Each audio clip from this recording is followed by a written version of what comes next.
Allah haqqa tuqatih wa la tamutunna illa wa antum muslimun. Saudara-saudariku dan pemirsa Khair TV dimanapun Anda berada, alhamdulillah kembali kita dipertemukan untuk melanjutkan ta'lim kita di pertemuan hari ini.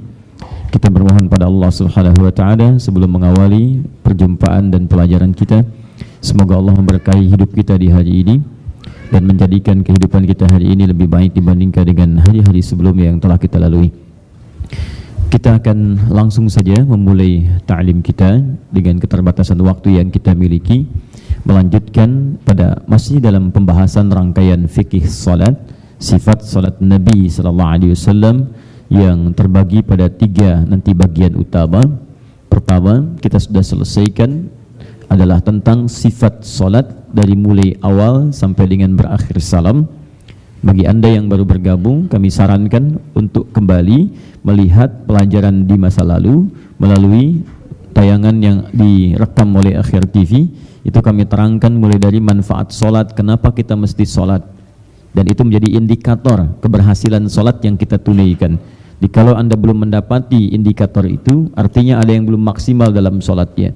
Baik itu merubah pribadi menjadi lebih baik, Quran surah 29 ayat ke-45, atau menghadirkan ketenangan dalam jiwa, Quran surah ke-20 ayat 14 ditafsir dengan Quran surah 13 ayat ke-28, atau juga mendatangkan solusi dari setiap problem kehidupan yang dialami, di Quran surah ke-65 di akhir ayat kedua, bahkan di awal ayat ketiga, ditafsir di Quran surah kedua di ayat kedua dan ketiga. Atau juga mempercepat pengabulan doa, bahkan dalam setiap bacaan yang disampaikan dalam salat itu bentuknya doa semua. Dari sekian yang Anda tunaikan salat itu, berapa doa yang dikabulkan? Karena ada orang yang memohon kepada Allah baru berdiri saja sudah dikabulkan. Kenapa ada orang sampai salam doanya nggak kabul-kabul? Bukankah dalam salat Anda minta rizki, warzuqni? Bukankah dalam salat Anda minta rahmat, warhamni? Bukankah Anda minta ampunan, waghfirli, rabbighfirli, dan seterusnya? Nah, berapa yang dikabulkan dari semua itu? Dan yang kelima puncaknya, orang salat itu kalau benar ditunaikan, dia dijamin memperoleh kebahagiaan dan kesuksesan dunia dan akhirat. Seperti disampaikan di Quran surah ke-23 ayat 1 sampai dengan ayat 2 itu. Nah, nanti coba Anda review, lihat, kemudian amati lagi. Jika ada yang belum mendapati satu di antara 5 ini, maka diduga sholatnya belum seperti yang diinginkan oleh Al-Quran. Problemnya hanya 2. Satu, kemungkinan tidak khusyuk dalam sholat, dan cara khusyuk sudah kita jelaskan melalui keterangan Quran surah kedua Al-Baqarah ayat 45 sampai dengan 46.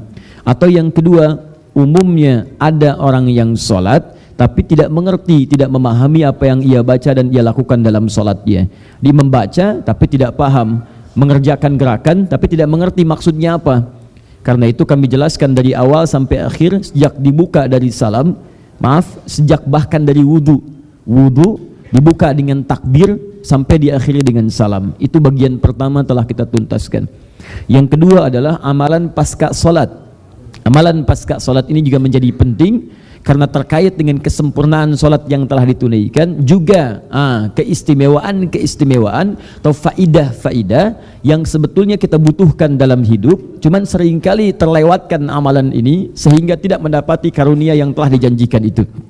Amalan inilah yang telah kita jelaskan sebagian di pertemuan-pertemuan yang lalu, yaitu amaliyah zikir. Sudah kita jelaskan apa itu zikir. Amalannya telah kita turunkan, dari mulai istighfar sudah kita bahas, Allahumma antas salam sudah kita bahas, la ilaha illallah lahu la syarikalah lahul mulku wa lahul hamdu wa huwa ala kulli syai'in qadir sudah kita bahas. Sekarang amalan yang selanjutnya atau amalan yang keempat dalam zikir pasca salat, apa yang dicontohkan oleh Nabi sallallahu alaihi wasallam. Dari contoh ini bagaimana cara mengamalkannya, kemudian apa manfaat yang didapatkan kalau kita bisa mengamalkan ini dengan sempurna dalam kehidupan kita. Ini yang coba kita bahas. Setelah tuntas nanti amalan pasca salat, masuk pada bagian yang ketiga, yaitu salat jenazah. Ya, salat jenazah. Ya, baik, kita teruskan dulu. Pembahasan kali ini masih dalam kerangka utama, tema besarnya amalan pasca salat.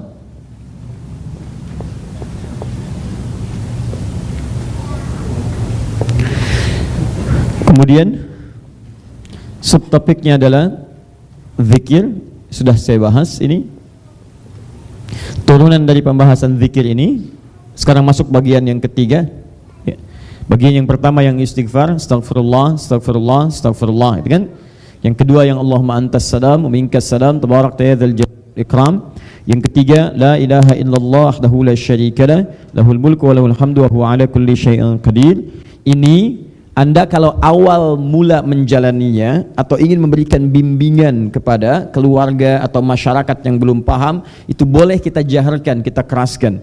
Saya sudah jelaskan pertemuan lalu berdasarkan hadis riwayat Abdullah bin Zubair radhiyallahu taala anhu, bahkan disebutkan langsung di hadis riwayat Muslim nomor hadis 594. Beliau sampaikan adalah kebiasaan Nabi SAW, setiap di akhir salat itu beliau mengeraskan bacaan ini, la ilaha illallah wahdahu la syarikalah, lahul mulku wa lahul hamdu wa huwa ala kulli syai'in qadir. Itu dikeraskan oleh Nabi SAW.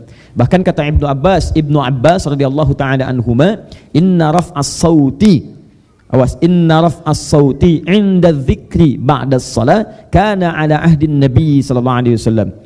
Sungguh mengeraskan suara itu saat berzikir setelah salat itu ada dan terbiasa di zaman Nabi SAW. Ya, yang dimaksud di sini kata sebagian para ulama hadis adalah saat awal-awal Nabi mengajarkan cara-cara zikir. Karena mustahil pengajaran itu berlangsung secara silent. Mustahil. Saya pernah contohkan di sini. Bagaimana Anda bisa mendengar kalimat saya? Ya kalau yang saya ajarkan ini tidak nampak suaranya.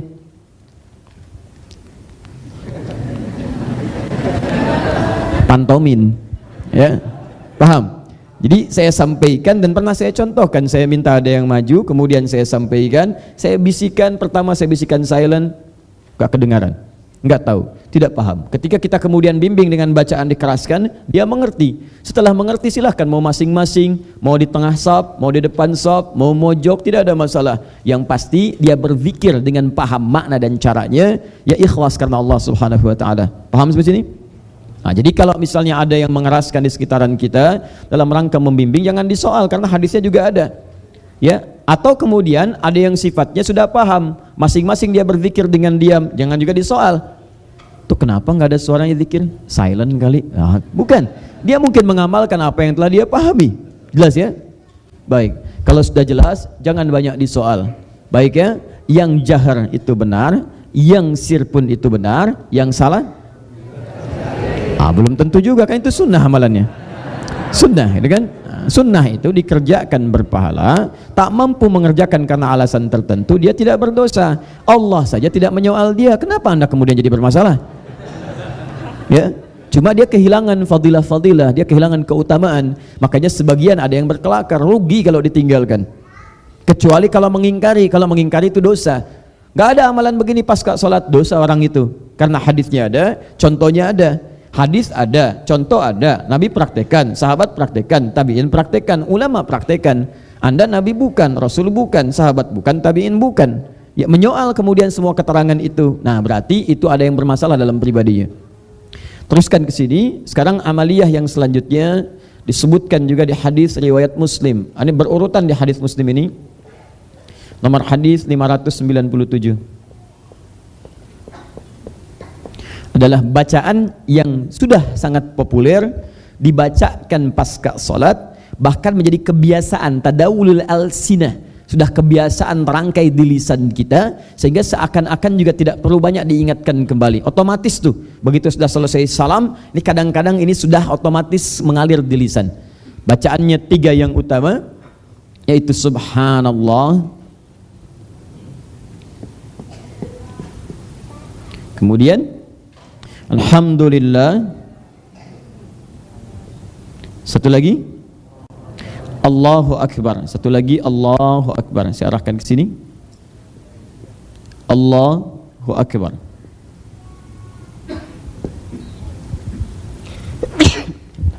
Alhamdulillah. Lihat sini, fokus.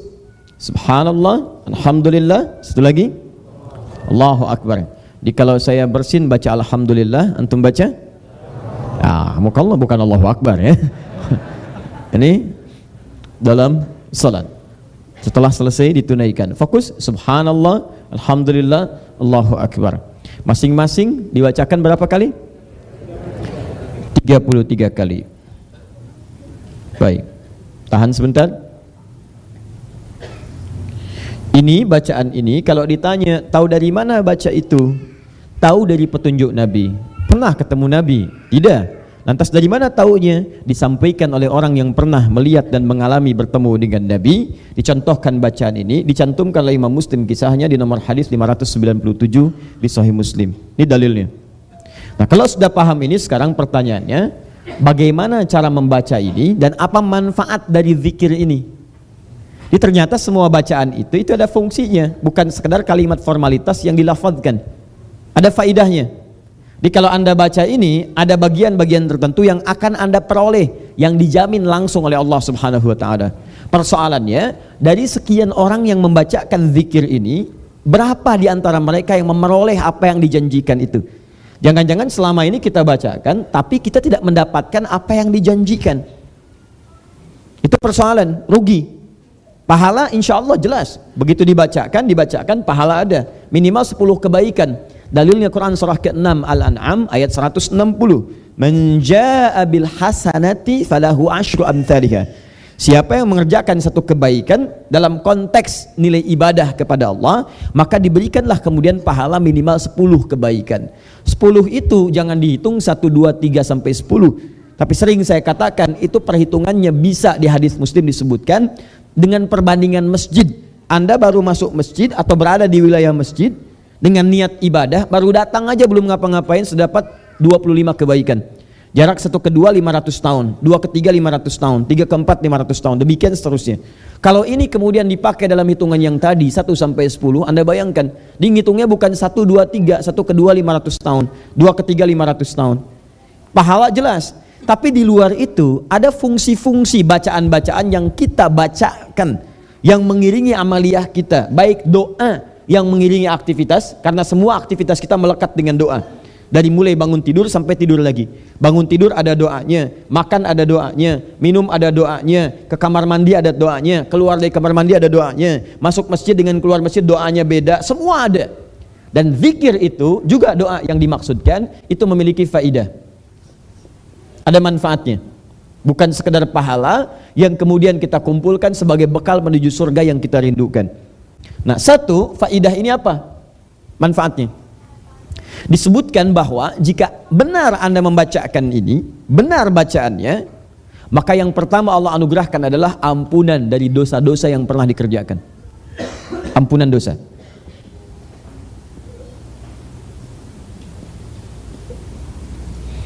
Bahkan dalam riwayat disebutkan sekalipun dosa itu kemudian maaf sekali, ya, kalau kurang menyenangkan bahasanya, itu berlumur seperti dalamnya, bahkan luasnya lautan. Ada orang pernah mengumpulkan dosa seluas lautan? Ya, banyak. Masya Allah. Kalau dikumpulkan seluas lautan, wah luas gitu ya. Saya tidak yakin. Dalam bahasa pengertian terbaliknya, yang seluas lautan saja, seluas samudra bisa diampuni, apalagi yang nggak mencapai itu. Ya, kalau Anda kemudian tuangkan tinta di laut, kira-kira lautnya jadi hitam nggak? Tidak. Ya, Anda berbuat dosa, muncul naktah sauda di hadis Muslim. Tinta hitam, noda hitam. Noda itu akan melekat menetes pada jiwa kebeningan kita. Nutup. Saya sering ilustrasikan, kalau awal-awal ini mencampur begini, ini bening, masuk tinta, kotor. Kalau sudah lama-lama nanti jadi keras. Keras itu nutup begini, nutup. Semakin banyak nutup begini. Kalau sudah menutup, maka semua fungsi-fungsi hidayah tertutup karena ketutup oleh dosa. Persis seperti saya ingin masukkan ini spidol ke dalam gelas, tertutup, sulit. Mau masukin uang, susah, apapun sulit. Ini yang dimaksudkan kalau dosa itu sudah masuk ke dalam diri. Contoh, maaf sekali lagi, misal Anda mengkonsumsi makanan haram, masuk ke dalam tubuh, menyebar, lewat darah disebar, jadi daging. Ini yang bahaya, masuk ke dalam telinga. Wa fi adzanihim waqra, Quran surat 6 ayat 25. Di telinga itu akan jadi sumbatan. Begitu menyumbat, nah, yang tersumbat itu bukan nggak bisa dengar, tapi fungsi-fungsi kebaikan itu nggak bisa masuk. Karena lawan dari buruk itu baik. Kalau buruk itu ada, baik nggak mungkin muncul. Kalau baik itu ada, buruk itu nggak mungkin datang. Contoh, orang yang terbiasa berkata baik, maka sulit lisannya mengeluarkan kalimat yang buruk. Aneh kalau bicara yang buruk. Silakan cek, kalau ada kiai berkata-kata kotor, Anda kan ikutan aneh. Ya, dan susah. Atau kayak preman misalnya bicaranya sopan. Preman datang bicaranya sopan. Assalamualaikum. Berfirman Allah Subhanahu wa taala. Enggak akan ditemukan yang seperti itu. Baik dengan buruk gak akan ketemu. Dua-duanya kalau tidak yang satu, yang lainnya akan tertekan. Yang baik muncul, kotor kan hilang. Nah ini yang baik tertutup karena haram ini menutup ke telinga, nutup. Maka yang baik-baik gak kedengeran, gak bisa masuk. Suara azan gak bisa masuk, bacaan Quran gak berpengaruh. Tapi yang jelek-jelek cepat direspon. Ya, musik macam-macam, ya, dan seterusnya. Itu pun yang jelek-jelek, yang musik-musik yang masuknya. Ya, jatuh bangun, cinta satu malam, macam-macam. Wah, luar biasa. Sudah sini, ya. Yang baik-baik gak akan masuk, salawatan gak akan masuk, dinus salam macamnya gak bisa masuk, ya, gak bisa masuk. Halo. Nah itu. Nah, kalau sudah masuk ke mata, tertutup juga mata. Ya, yang paling bahaya kalau telinga dengan mata tertutup, maka pikiran pun itu tidak akan bisa dipengaruhi, sudah terhambat. Akhirnya terkuntilah cara berfikirnya, nggak berpengaruh. Ini yang dimaksudkan ketika orang berikan nasihat, dia bukan sekedar mengelak, bisa marah. Itu yang disebut di Quran surah kedua ayat 7. Khatamallahu ala wa ala absarihim isyawa. Itu yang susah. Ya, makanya orang seperti itu diingatkan aja susah. Kalau sudah banyak berperilaku maksiat, menyimpang dari ketentuan, itu disebut dengan kafar namanya. Kafar. Baik ya, jamaknya disebut kafaru. Orang seperti itu kalau sudah diingatkan susah. Innalladzina kafaru sawa'un 'alaihim a'anzartahum am lam la. Dah ya. Nah ini kembalikan ke sini teman-teman sekalian, naktas sauda. Kotor. Kita akan buka itu semua. Nah, kalau mengotori hati, cawan hati seperti apa sih? Ya, kalau menutup pintu hati kita, pintu ketutup ya. Tintanya nutup, naktas sauda namanya. Tapi kalau itu kemudian, maaf, Anda tuangkan tinta di lautan, walaupun menjadikan hitam air laut itu, sesamudra semuanya hitam, Anda bacakan ini, zikir-zikir ini, maka berpeluang oleh Allah dibuka habis yang hitam itu, dibersihkan dalam diri kita. Hilang. Jadi faidah orang yang mengamalkan zikir ini, hal yang pertama ia dapatkan adalah ampunan dari dosa-dosa yang sudah meluas dalam dirinya.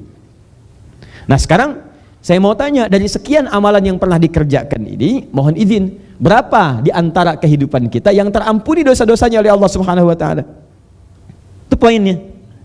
Bagaimana mendapati ciri orang yang diampuni dosanya? Sederhana. Ya, satu, dia menyesali apa yang telah dilakukan. Yang kedua, dia meninggalkan kebiasaan apa yang telah dilakukan.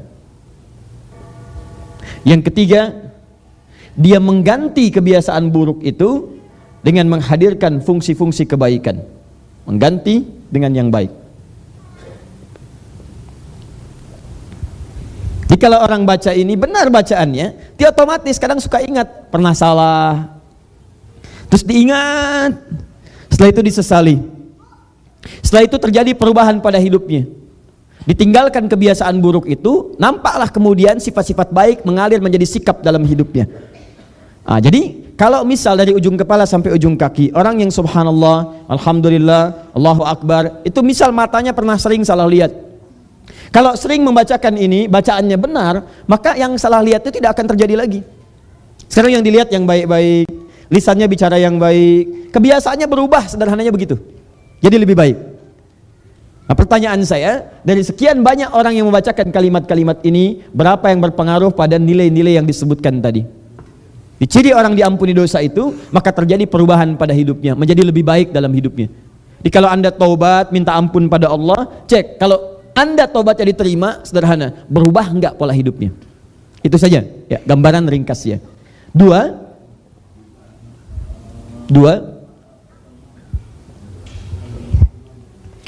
orang yang membacakan bacaan zikir ini dengan baik, maka ada jaminan langsung dalam Al-Quran. Jaminan langsung dalam Al-Quran, Allah bahkan akan memberikan anugerah terbaik dalam hidupnya. Di antaranya mengabulkan doa yang bahkan mustahil menurut manusia. cepat mengabulkan doa, yang bahkan dipandang mustahil oleh manusia. Ingat, kalau itu dibutuhkan, dia butuh, tapi kata manusia, mustahil, nggak bisa nih, nggak bisa. Tapi bisa terjadi ketika Anda kemudian mengamalkan satu amalan yang dengan izin Allah terjadi itu karena dia tidak punya batas dalam pengabulannya. Nanti saya turunkan ayat-ayatnya. Bahkan di antara contohnya, maaf, ada yang sudah divonis istrinya mustahil mendapati keturunan. Maaf, divonis monofos, bahkan mandul, ya parasnya luar biasa cantiknya, suaminya juga saleh, baik, ya bahkan nabi, rasul, dekat dengan Allah, diuji, belum mendapati keturunan. Bahkan divonis secara medis mustahil, tidak akan dapat keturunan. Beliau amalkan kemudian amalan-amalan ini. Ketika diamalkan, bahkan diungkapkan di lisannya makna dari amalan ini, ketika dikerjakan turun langsung jawaban, kami akan anugerahkan kepadamu anak yang kamu rindukan itu. Bahkan namanya langsung disebutkan oleh Allah Subhanahu wa taala. Ya, nanti kita akan turunkan bagaimana cara amalan-amalan ini dilakukan. Pertanyaannya, maaf, dari sekian banyak bacaan ini yang disampaikan, berapa yang dikabulkan oleh Allah Subhanahu wa taala? Makanya setelah amalan ini nanti, bukankah kita akan berdoa? Begitu Anda selesai amalan ini, ya dengan bacaan penutup kan Anda berdoa. Nanti zikir terakhir kan doa. Kenapa ini dihantarkan sebelum doa? Karena kalau orang sudah lapang dengan bacaan yang ini, dia meminta, dia berdoa. Nah, faidah yang ini membuka peluang jawaban dari doa yang akan kita sampaikan. Di begitu zikir yang ini benar, itu tawaran dari Qur'annya langsung muncul. Saya berikan kepada kalian seperti saya pernah berikan kepada orang-orang sebelumnya. Jadi Anda minta, begitu Anda minta, cepat tuh. Nah, ini poinnya, ya. Baik, kita akan turunkan apa saja kemudian amalan-amalan ini, seperti apa membacakannya, dan apa turunan ayat-ayatnya dalam Al-Quran Al-Karim. Kita mulai bahasan kita. Ini baru pengantar ya, baru mukaddimah. Ya, kita mulai bacaan kita dan bahasan kita, bagaimana membaca bacaan-bacaan zikir ini seperti diinginkan oleh Al-Quran dan Sunnah Rasulullah Sallallahu Alaihi Wasallam. Kalau cuman baca, saya yakin semuanya sudah biasa baca. Ba'da sholat baca. Anak kecil pun ikutan baca. Ya, tapi masalahnya dari sekian bacaan itu berapa yang sudah menghadirkan manfaat yang disebutkan. Baik, kita turunkan.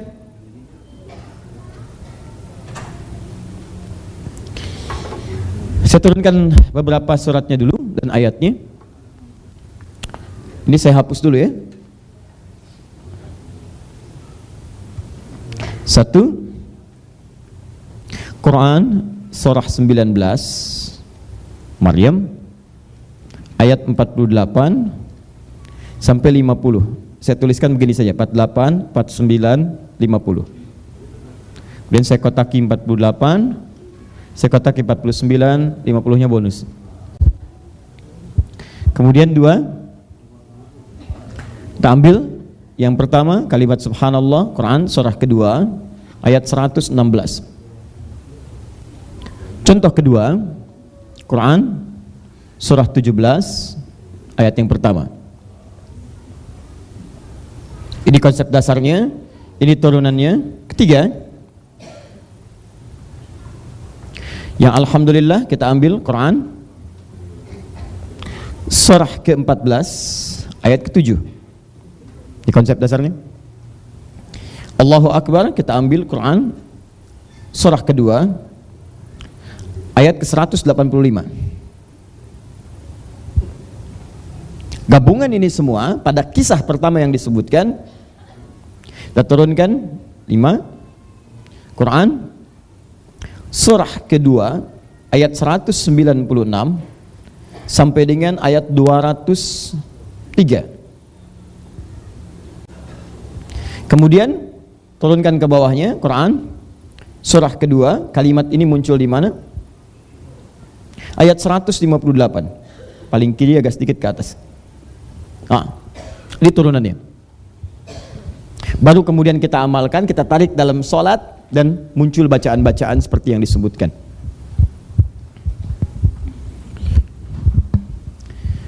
Baik.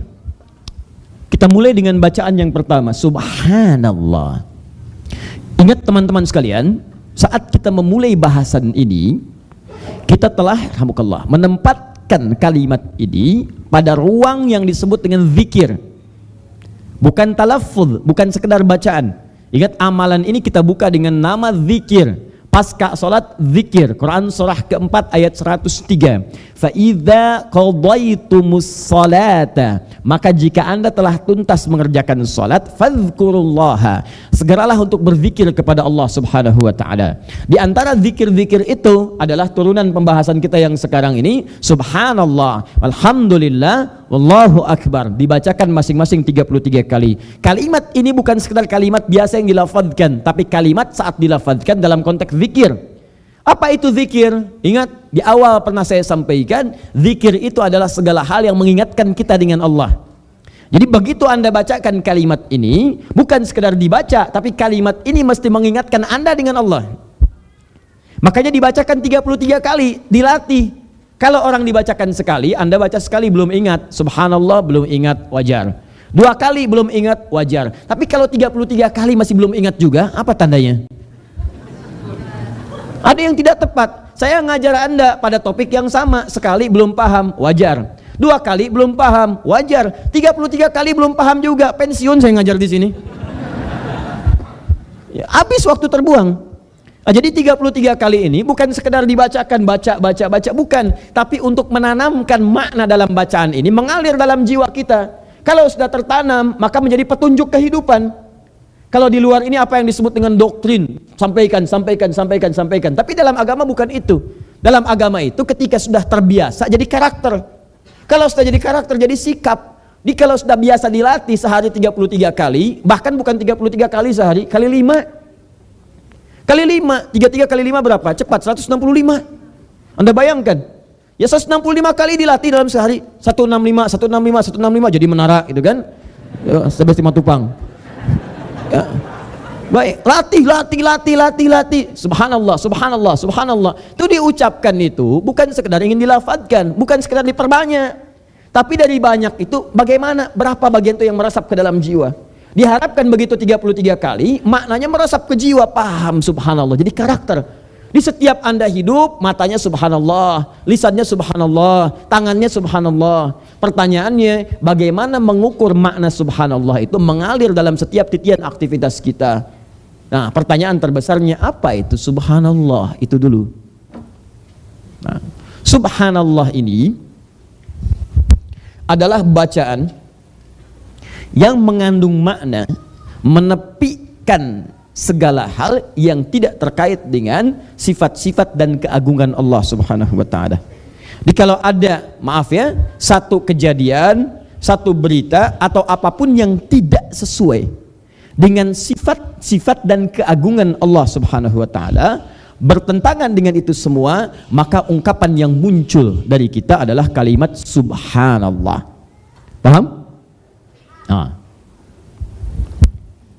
Contoh Quran surah kedua ayat 116.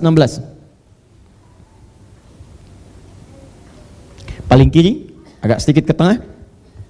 Wa qalu ittakhadallahu walada. Mereka berkata Allah punya anak. Benar enggak Allah punya anak? Tidak, bertentangan dengan sifat Allah yang ahad. Bertentangan dengan keagungan Allah. Baik, ditepis itu semua. Nah, ketika ada yang mengatakan Allah punya anak, wa qalu ittakhadallahu walada. Baik, subhanallah, nggak benar itu. Contoh Quran surah 17 ayat pertama, paling kiri sebelah atas. Nabi SAW menunaikan Isra dan Mi'raj. Baik, begitu kembali dikisahkan, tiba-tiba diledek oleh orang-orang kafir pada saat itu. Kata mereka, gila Tuhanmu Muhammad, bagaimana bisa menjalankan seorang hambanya dari Masjidil Haram ke Masjidil Aqsa cuma semalam balik lagi? Kita aja mau ke sana berbulan-bulan, kamu cuma semalam, gila Tuhanmu, mustahil. Maka ketika mengatakan sifat-sifat yang tidak baik kepada Allah, menuduh dengan tuduhan yang tidak benar, dibukalah surah Al-Isra itu dengan kalimat subhan. Subhanalladzi asra bi'abdihi laylam minal masjidil harami ilal masjidil aqsa alladzi barakna haulahu linuriyahu min ayatina. Baik, perhatikan kalimatnya, subhanalladzi asra, maha suci Allah yang telah memperjalankan. Alladzi, kemana? Alladzi itu kata gantinya kembali ke Allah. Bahasa singkatnya subhanallah. Enggak benar itu. Nggak seperti yang kamu bayangkan. Tuhan saya tidak selemah Tuhan-Tuhan kalian. Tuhan saya tidak selemah seperti apa yang kamu sampaikan. Lebih kuat dari apa yang kamu bayangkan. Subhanallah. Nggak benar. Jadi kalau Anda menemukan satu paparan atau tampilan segala hal yang menyoal sesuatu tentang Allah bertentangan dengan sifatnya, ucapkan apa? Subhanallah. Awas, ini kadang sering terbalik ini. Kan? Ibu jalan ke puncak, naik ke puncak dingin sampai ke atas. Wah, begitu melihat pemandangannya bagus. Dan masjid ada ta'awun dan macam-macam dan sebagainya. Apa yang ibu ucapkan? Subhanallah. Nah, ada sebetulnya pemaknaan itu. Cuman maksudnya adalah ini pasti yang menciptakan bukan selain Allah. Saya menepis semua ciptaan ini kalau bukan dari selain Allah. Ada yang seperti itu, pemaknaan jauhnya. Tapi kalimat yang paling tepat yang diucapkan Masya Allah, Masya Allah, Masya Allah. Maknya ta'ajub. Ma artinya ta'ajub. Baik, takjub disingkat, diserap ke dalam bahasa Indonesia. Takjub, takjub itu dari bahasa Arab, Pak. Bu, dari bahasa Arab. Takjub, takjub, ta'ajub, takjub. Takjub itu kagum artinya. Dalam bahasa Arab, dari bahasa Arab asalnya. Takjub, ta'ajub, ma, ta'ajub, ma yang menunjukkan rasa kagum. Jadi kalau Anda ucapkan Masya Allah, ini maksudnya kalimat ini menunjuk pada kekaguman. Sya'a menunjuk pada harapan akan berlangsungnya itu terus. Kehendak yang terus berlangsung. Sya'a, terus berlangsung. Kehendak yang terus berlangsung. Allah musabbib yang menyebabkan itu semua. Seakan-akan Anda katakan ketika tadi saya gambarkan naik ke puncak, dia pemandangan bagus. Saya kagum, Sya Allah, atas kehendakmu menciptakan ini ya Allah. Jadikan setiap saya datang ke sini selalu indah seperti ini. Itu Masya Allah. Pulang ke rumah, ibu lihat anak sulit diatur, susah, main ini main itu, wah macam-macam. Ibu ucapkan apa? Masya Allah, saya kagum ya Allah dengan kenakalan ini. Teruskan. Ayo terus. Nah, paham ya? Itu diantaranya. Maknya ta'ajub, gitu kan? Masya Allah. Teruskan, ayo teruskan. Gitu, jelas ya? Itu contoh. Jadi subhanallah ini praktek pertamanya adalah kalau benar-benar dilatih untuk diucapkan ya 165 kali minimal dalam sehari. Subhanallah, subhanallah, subhanallah, subhanallah, subhanallah, subhanallah, subhanallah, subhanallah. Lagi zikir fokus pada Allah, dengar ibu-ibu berisik, subhanallah, subhanallah, subhanallah, subhanallah. Terus ada yang bilang sifat Allah begini, subhanallah, subhanallah. Nah, kalimat ini kalau terus dikatakan di lisan, benar konteksnya disebut dengan zikir, mengingat Allah, yang diingat sifat-sifat tadi. Tepikan segala hal yang bertentangan dengan keinginan Allah. Tepikan segala hal yang tidak benar tentang Allah. Tepikan segala hal yang bertentangan dengan hukum-hukum Allah. Dikala orang sudah subhanallah, mengalir di lisannya subhanallah 165 kali minimal, masuk dalam dirinya, beredar pada tubuhnya. Begitu masuk ke matanya, maka matanya subhanallah. Dia tidak akan pernah melihat segala hal yang tidak disukai oleh Allah Subhanahu wa taala. Karena bertentangan dengan sifat-sifat dan hukum-hukum Allah. Maka mustahil dia akan melihat gambar-gambar yang tidak disukai oleh Allah.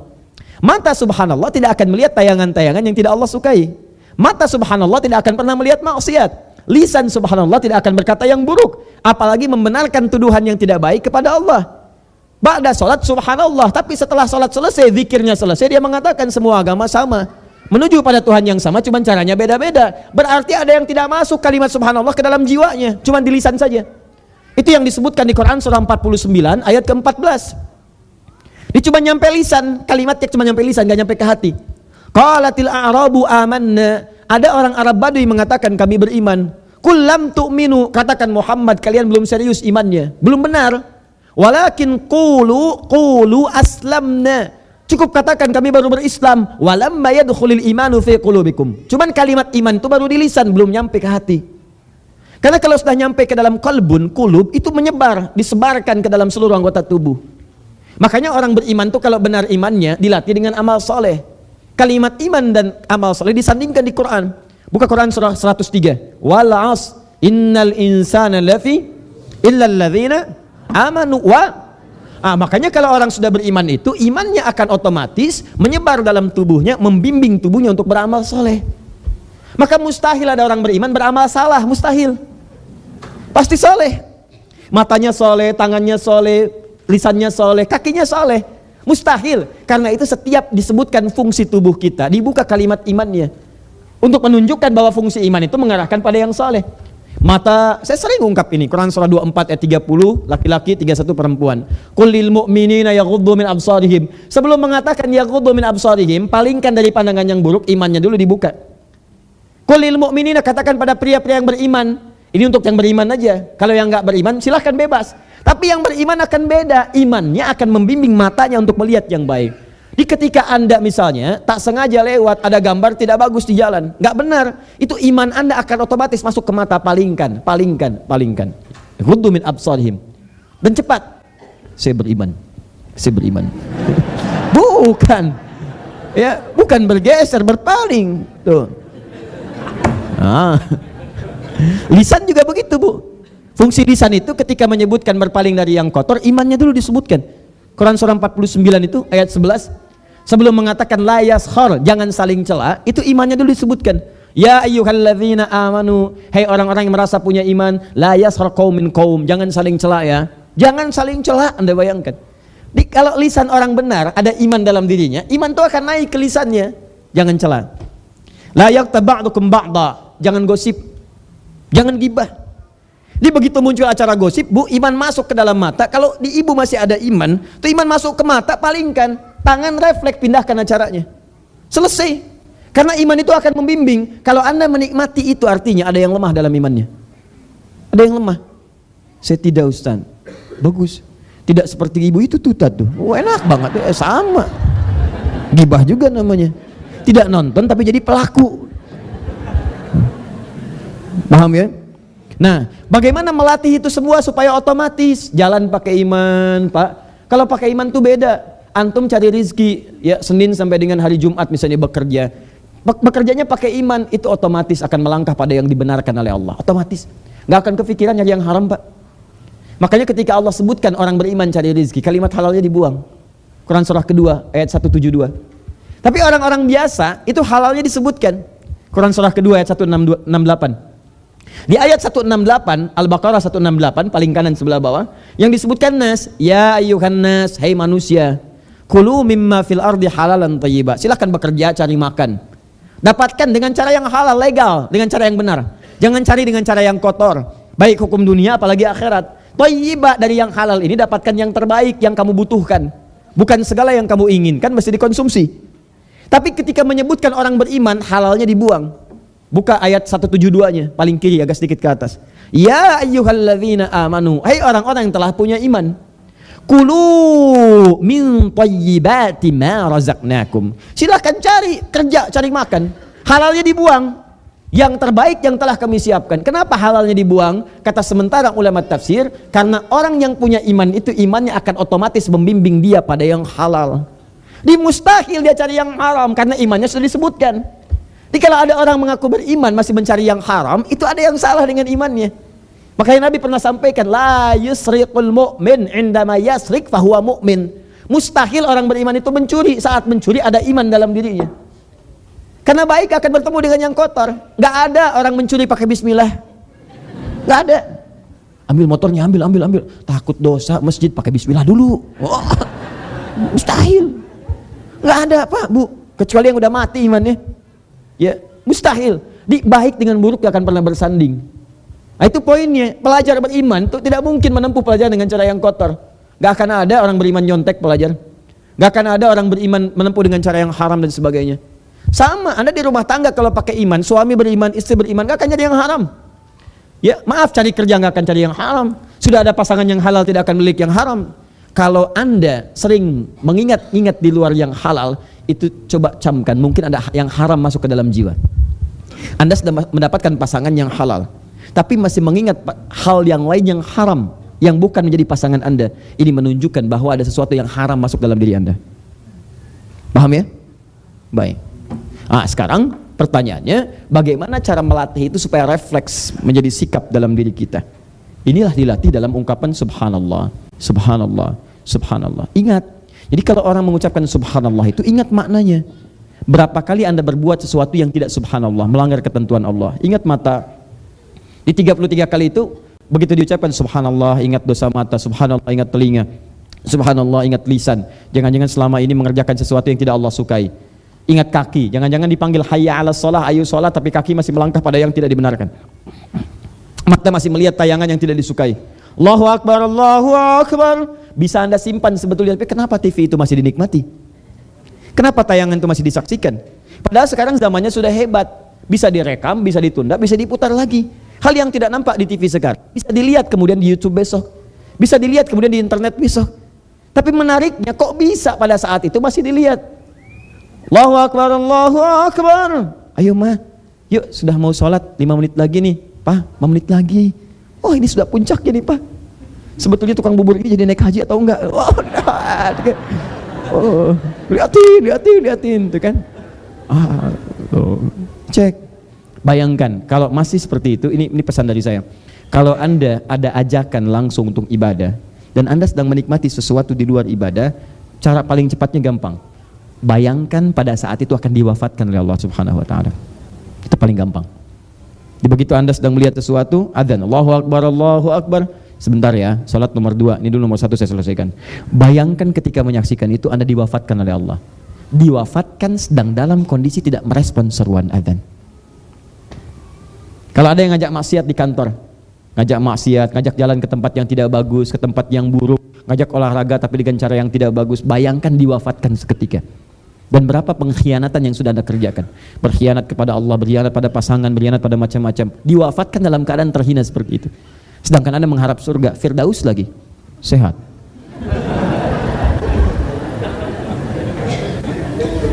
Ya, sudah. Kalau bercanda nggak apa-apa, tapi canda yang menghasilkan manfaat. Kalau canda-canda yang tidak baik kita hindari. Banyak canda-canda dalam suami istri yang bisa berjalan di rumah tangga. Masya Allah. Papa kenapa sih gak pernah ngasih hadiah lagi ke aku selama ini? Dulu sebelum menikah sering ngasih hadiah. Oh, mama di mana-mana nelayan itu kalau ikannya sudah ketangkap gak ngasih umpan lagi.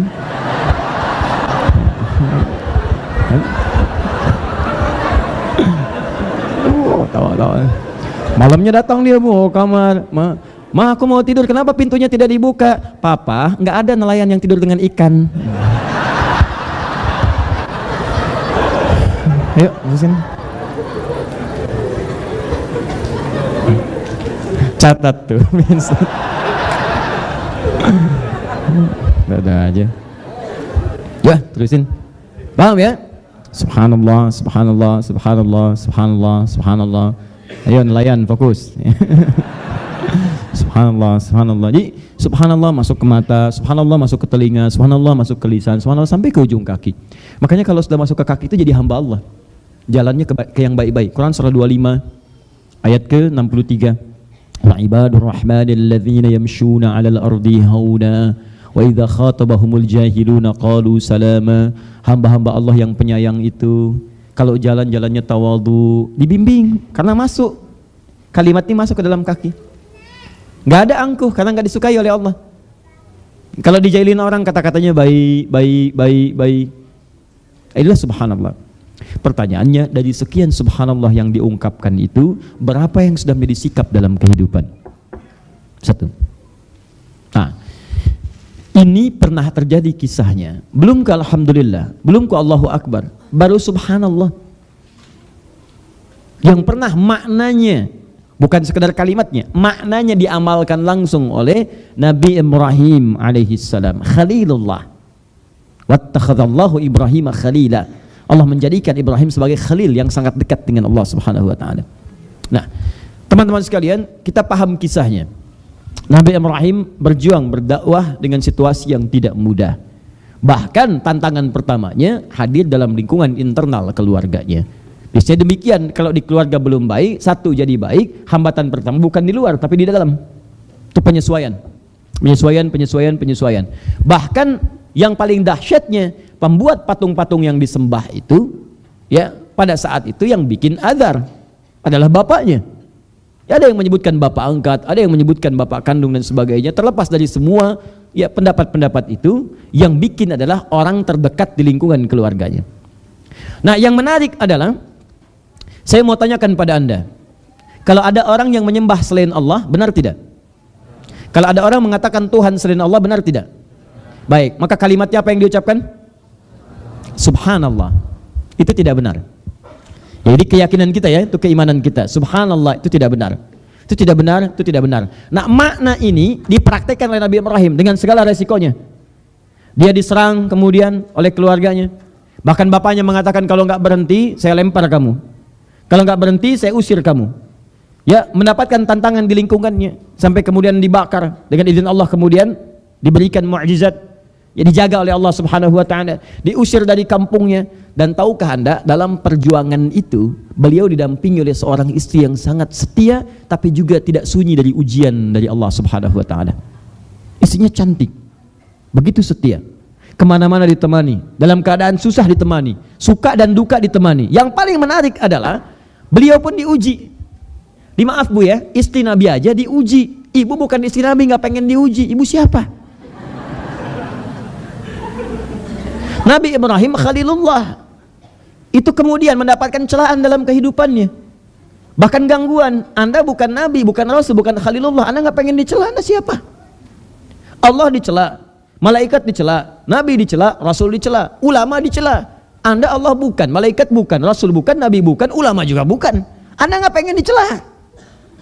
Jadi kalau kita menghadapi kebaikan, pasti akan menghadapi tantangan lawannya langsung, lawannya. Ingat rumus hidup ini ya. Kalau kita ingat ini dan praktekkan, itu insya Allah akan lebih mudah mengatasi kehidupan. Walaupun awal melangkah itu butuh energi yang kuat seperti pesawat ingin take off di awal mula. Ingat baik-baik. Konsepnya selalu begini. Konsepnya selalu baik akan punya lawan buruk.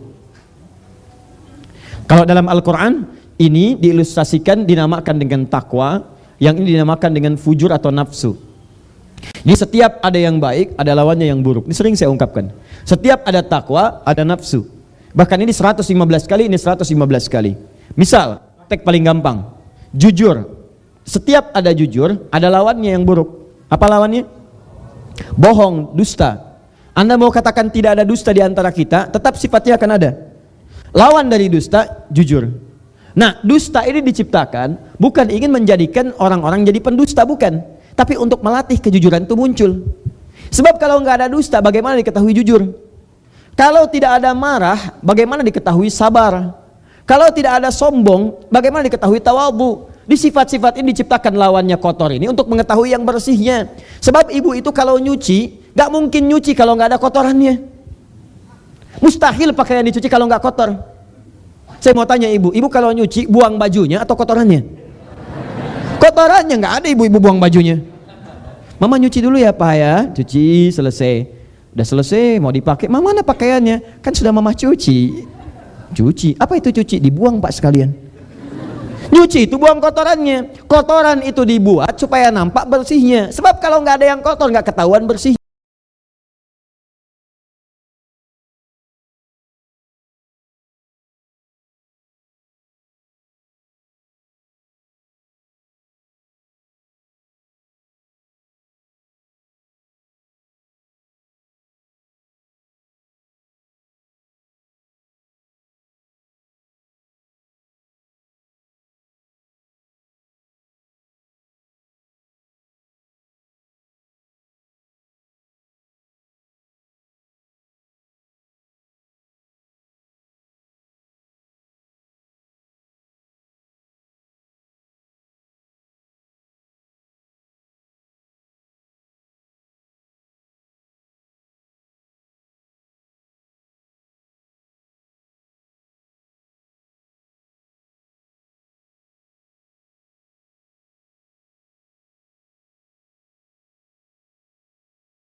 Maka apa yang terjadi? Secara singkat dipraktekkan makna ini. Wa'taziluhum. Awas, wa'tazilukum. Ini Quran surah 19 ayat 48. Wa ma tad'una min dunillahi. Baik, aku akan berlepas diri. Gak apa-apa aku diusir, gak ada masalah. Tidak apa-apa aku tidak berinteraksi dengan kalian, tidak ada masalah. Lebih baik itu aku korbankan dibandingkan aku menjauh dari ibadah yang benar kepada Allah Subhanahu wa taala. Maka kalimat subhanallah dipraktekkan dalam kehidupannya. Ketika dipraktekkan gak ada masalah, gak ada masalah. Ya, aku terpisah dari kalian sekarang, mungkin Allah akan datangkan keluarga yang terbaik setelah ini. Mungkin Allah akan datangkan orang-orang terbaik setelah ini. Atau mungkin aku akan berpikir sementara dan kembali kepada kalian setelah kalian kemudian menyatakan beriman kepada Allah Subhanahu wa taala. Mudah. Seperti Nabi meninggalkan Mekah untuk kembali ke Mekah dan bertemu dengan orang-orang yang telah beriman. Yang paling menarik, ketika semuanya dikatakan oleh beliau, komitmen dengan kalimat subhanallahnya, aku berpisah dengan kalian, aku tinggalkan seruan-seruan kalian, dan sekarang aku akan bermohon kepada Rabbi. Rabbi. Yang paling indah adalah, Masya Allah, asa an la yakuna bidu'ai Rabbi syaqiyya. Aku yakin, ini yang paling hebat. Aku yakin, dengan aku berdoa kepada Allah Rabbku, Allah pasti tidak akan mengecewakan aku. Kok bisa kalimat subhanallah disandingkan dengan doa? Nih, subhanallah, aku berlepas diri dari apa yang kalian sembah, apa yang kalian yakini, apa yang kalian nilai tentang sifat-sifat Allah. Kalian menyembah bukan kepada Allah, kalian bermohon bukan kepada Allah, kalian menepikan sifat-sifat Allah. Subhanallah, aku berlepas diri dari semua itu. Aku hanya akan kembali kepada Allah, dan aku yakin kalau aku bermohon kepada Allah tidak akan pernah dikecewakan.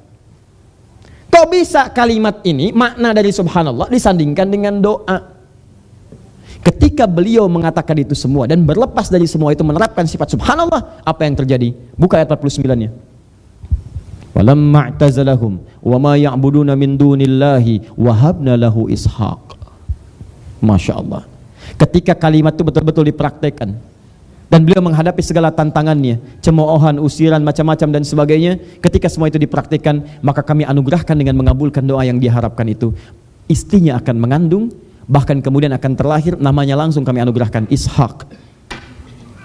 Pertanyaan saya, Ishak itu putranya siapa? Jelas Nabi Ibrahim. Jelas Nabi Ibrahim. Dari istrinya siapa? Sayyidah Sarah alaihissalam. Sarah. Baik, Sarah itu divonis secara medis tidak mungkin punya keturunan. Kenapa? Sederhana, secara medis maaf, divonis sudah monopus dan mandul, nggak mungkin punya keturunan. Tapi ketika kalimat ini dipraktekkan dalam kehidupan, wahabna lahu ishaq, kami kabulkan, dia akan mengandung, melahirkan anaknya, langsung diberi nama dengan Ishak. Di Quran surah 51 disebutkan gulamun alim. Gulamun alim itu ya, wabasyarnahu Begulamin alim. Gulamin alim, anak yang cerdas. Di kalau Ismail alaihissalam gulamun halim, cerdas dan merasakan bagaimana beban kerja ayahnya. Kalau Ishak gulamun alim, cerdas dan jenius. Kenapa disebut jenius cerdas? Karena akan menghadapi masyarakat, umat-umat yang cerdas tapi keblinger. Golongan Yahudi dan seterusnya itu. Paham? Nah, yang paling menarik, kalimat pengabulan doa sampai kemudian akan lahirnya Ishak, lahir dari rahim seorang perempuan yang secara medis divonis tidak mungkin punya keturunan. Kapan itu terjadi? Ketika ada kalimat ini, subhanallah, yang maknanya dipraktikkan dalam kehidupan. Subhanallah, subhanallah, subhanallah. Falamma i'tazalahum wa ma ya'buduna min dunillahi. Ketika kalimat itu dipraktikkan, dia tinggalkan segala hal yang tidak terkait dengan Allah, penyembahan selain Allah ditinggalkan, kehidupan itu ditinggalkan, sifat-sifat buruk ditinggalkan. Wahabna lahu Ishak. Kami anugerahkan Ishak. Bahkan hebatnya, setelah Ishak nanti akan muncul yang lain lagi. Ada Yakub, setelah Yakub ada Yusuf, setelah Yusuf ada terus sampai dengan ke bawahnya. Tuh. Poinnya bukan sekedar faktor keturunan semata, tapi kalau Anda benar-benar mendekat kepada Allah, menjauhi segala hal yang tidak terkait dengan Allah, dekat dengan Allah, maka apa yang mustahil bagi Allah? Rizki? Bukankah keturunan gambaran dari rizki? Keturunan itu rizki, Pak. Dan bagian lain dari rizki itu, maaf, materi itu rizki. Ya, saya turunkan ayatnya kalau nggak percaya. Bismillah. Jazakallah khair. Semoga Allah muliakan antum dan kedua orang tua antum. Baik. Fokus ini. 1 Quran surah ke-3 ayat 37. Ditafsir dengan Quran surah ke-3 ayat 38 sampai 39. kemudian diturunkan dengan Quran surah ke-65 akhir ayat kedua sampai ayat ketiga. Awal ayat ketiga. Lihat, saya tanya pada antum, tadi Nabi Ibrahim alaihissalam mendapatkan rezeki apa? Keturunan. Ishak ya namanya, keturunan.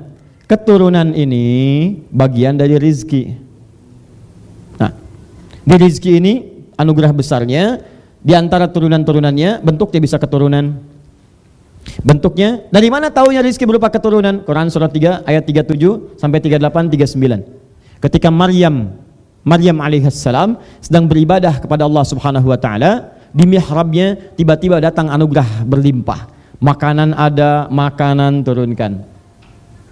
Nabi Zakaria ngasih makanannya. Begitu dibuka pintunya, setiap dibuka sudah ada makanan, sudah ada pakaiannya, sudah ada semua kebutuhannya. Begitu kemudian beliau melihat itu semua, merasa aneh dengan itu semua. Saya yang ngantarkan, saya pegang kunci pintunya, tapi kenapa sebelum saya masuk sudah ada di situ? Bertanya, ya Maryamu anna laki hadza. Maryam, dari mana semua ini? Kan aku yang antarkan. Kenapa saat aku belum masuk sudah ada di sini? Siapa yang antarkan? Qalat huwa min indillah. Ia berkata, paman ini semua dari Allah. Belum selesai kalimatnya. Innallaha yarzuqu man yasha bighairi hisab. Sungguh Allah memberikan rizki kepada siapa yang dikehendaki tanpa batas. Rizki pada Maryam berupa makanan, pakaian dan kebutuhan. Nabi Zakaria melihat, oh kalau begitu saya pun bisa mendapati itu dari karunia Allah yang tanpa batas. Salat di mihrab itu, berdoa di mihrabnya. Begitu berdoa dalam salatnya minta rizki. Apa bentuknya? Keturunan. Ayat 38. Hudalika da'a Zakaria rabbah. Qala rabbi habli min ladunka dzurriyyatan thayyibah. Dzurriyyah keturunan. Innaka sami'ud du'a. Turun jawaban, fanadatul malaikatu wa huwa qa'imun yusalli fil mihrab annallaha yubashshiruka bi Yahya. Yahya, istrimu akan mengandung, melahirkan seorang bayi namanya Yahya. Jadi keturunan itu bagian dari rizki. Bagaimana cara meraih rizki dari keturunan ini? Di antara amalannya apa tadi? Zikir. Prakteknya meninggalkan segala hal yang tidak disukai oleh Allah. Jadi kalau ada misalnya divonis Anda secara medis, gak mungkin ini punya keturunan, gak mungkin begini, gak mungkin begitu, dekati Allah yang tidak punya batas dan tidak punya kemungkinan yang lainnya. Menurut manusia itu gak mustahil, ini gak bisa, tidak. Dekati. Cuma pendekatan itu bukan dengan kalimat lafaz saja, buktikan dengan keseharian. Ya Allah, bismillah, subhanallah, subhanallah, subhanallah. Setelah itu robah pola hidupnya. Tinggalkan segala hal yang tidak disukai oleh Allah. Yang haram tinggalkan, yang ini tinggalkan, kata-kata tidak baik tinggalkan. Dekati. Itu namanya berikhtiar dengan amal soleh. Tawassul dengan amal soleh. Itu yang disebutkan di Quran surah kelima ayat 35 itu paling kanan sebelah bawah. Ya ayyuhalladzina amanu taqullaha. Ya, awas, hati-hati. Hei orang-orang beriman, bertakwalah kepada Allah. Wabtaghu ilaihil wasilah, dan cari wasilah untuk memohon kepada Allah dengan amal-amal soleh Anda. Jikalau Anda berzikir baik, dipraktekkan dengan amal soleh, lantas Anda berdoa, maka amal soleh itu akan mempercepat jawaban dari doa yang Anda kemudian harapkan itu. Banyak Pak Bu. Tapi bukan cuma sekedar, bukan cuma sekedar terkait dengan rizki keturunan. Ada makanan, bisa dalam arti makanan mencari, bisa pekerjaan. Wa may yattaqillaha yaj'al lahu makhraja wa yarzuqhu rizki wa yarzuqhu min haitsu la yahtasib. Pakaian, pekerjaan, ketenangan itu rizki Pak. Buat apa? Kaya, iya kaya tapi gelisah terus kan gak enak. Coba ibu pilih deh, ibu ya, pilih kaya tapi gelisah atau miskin tapi tenang. Sudah.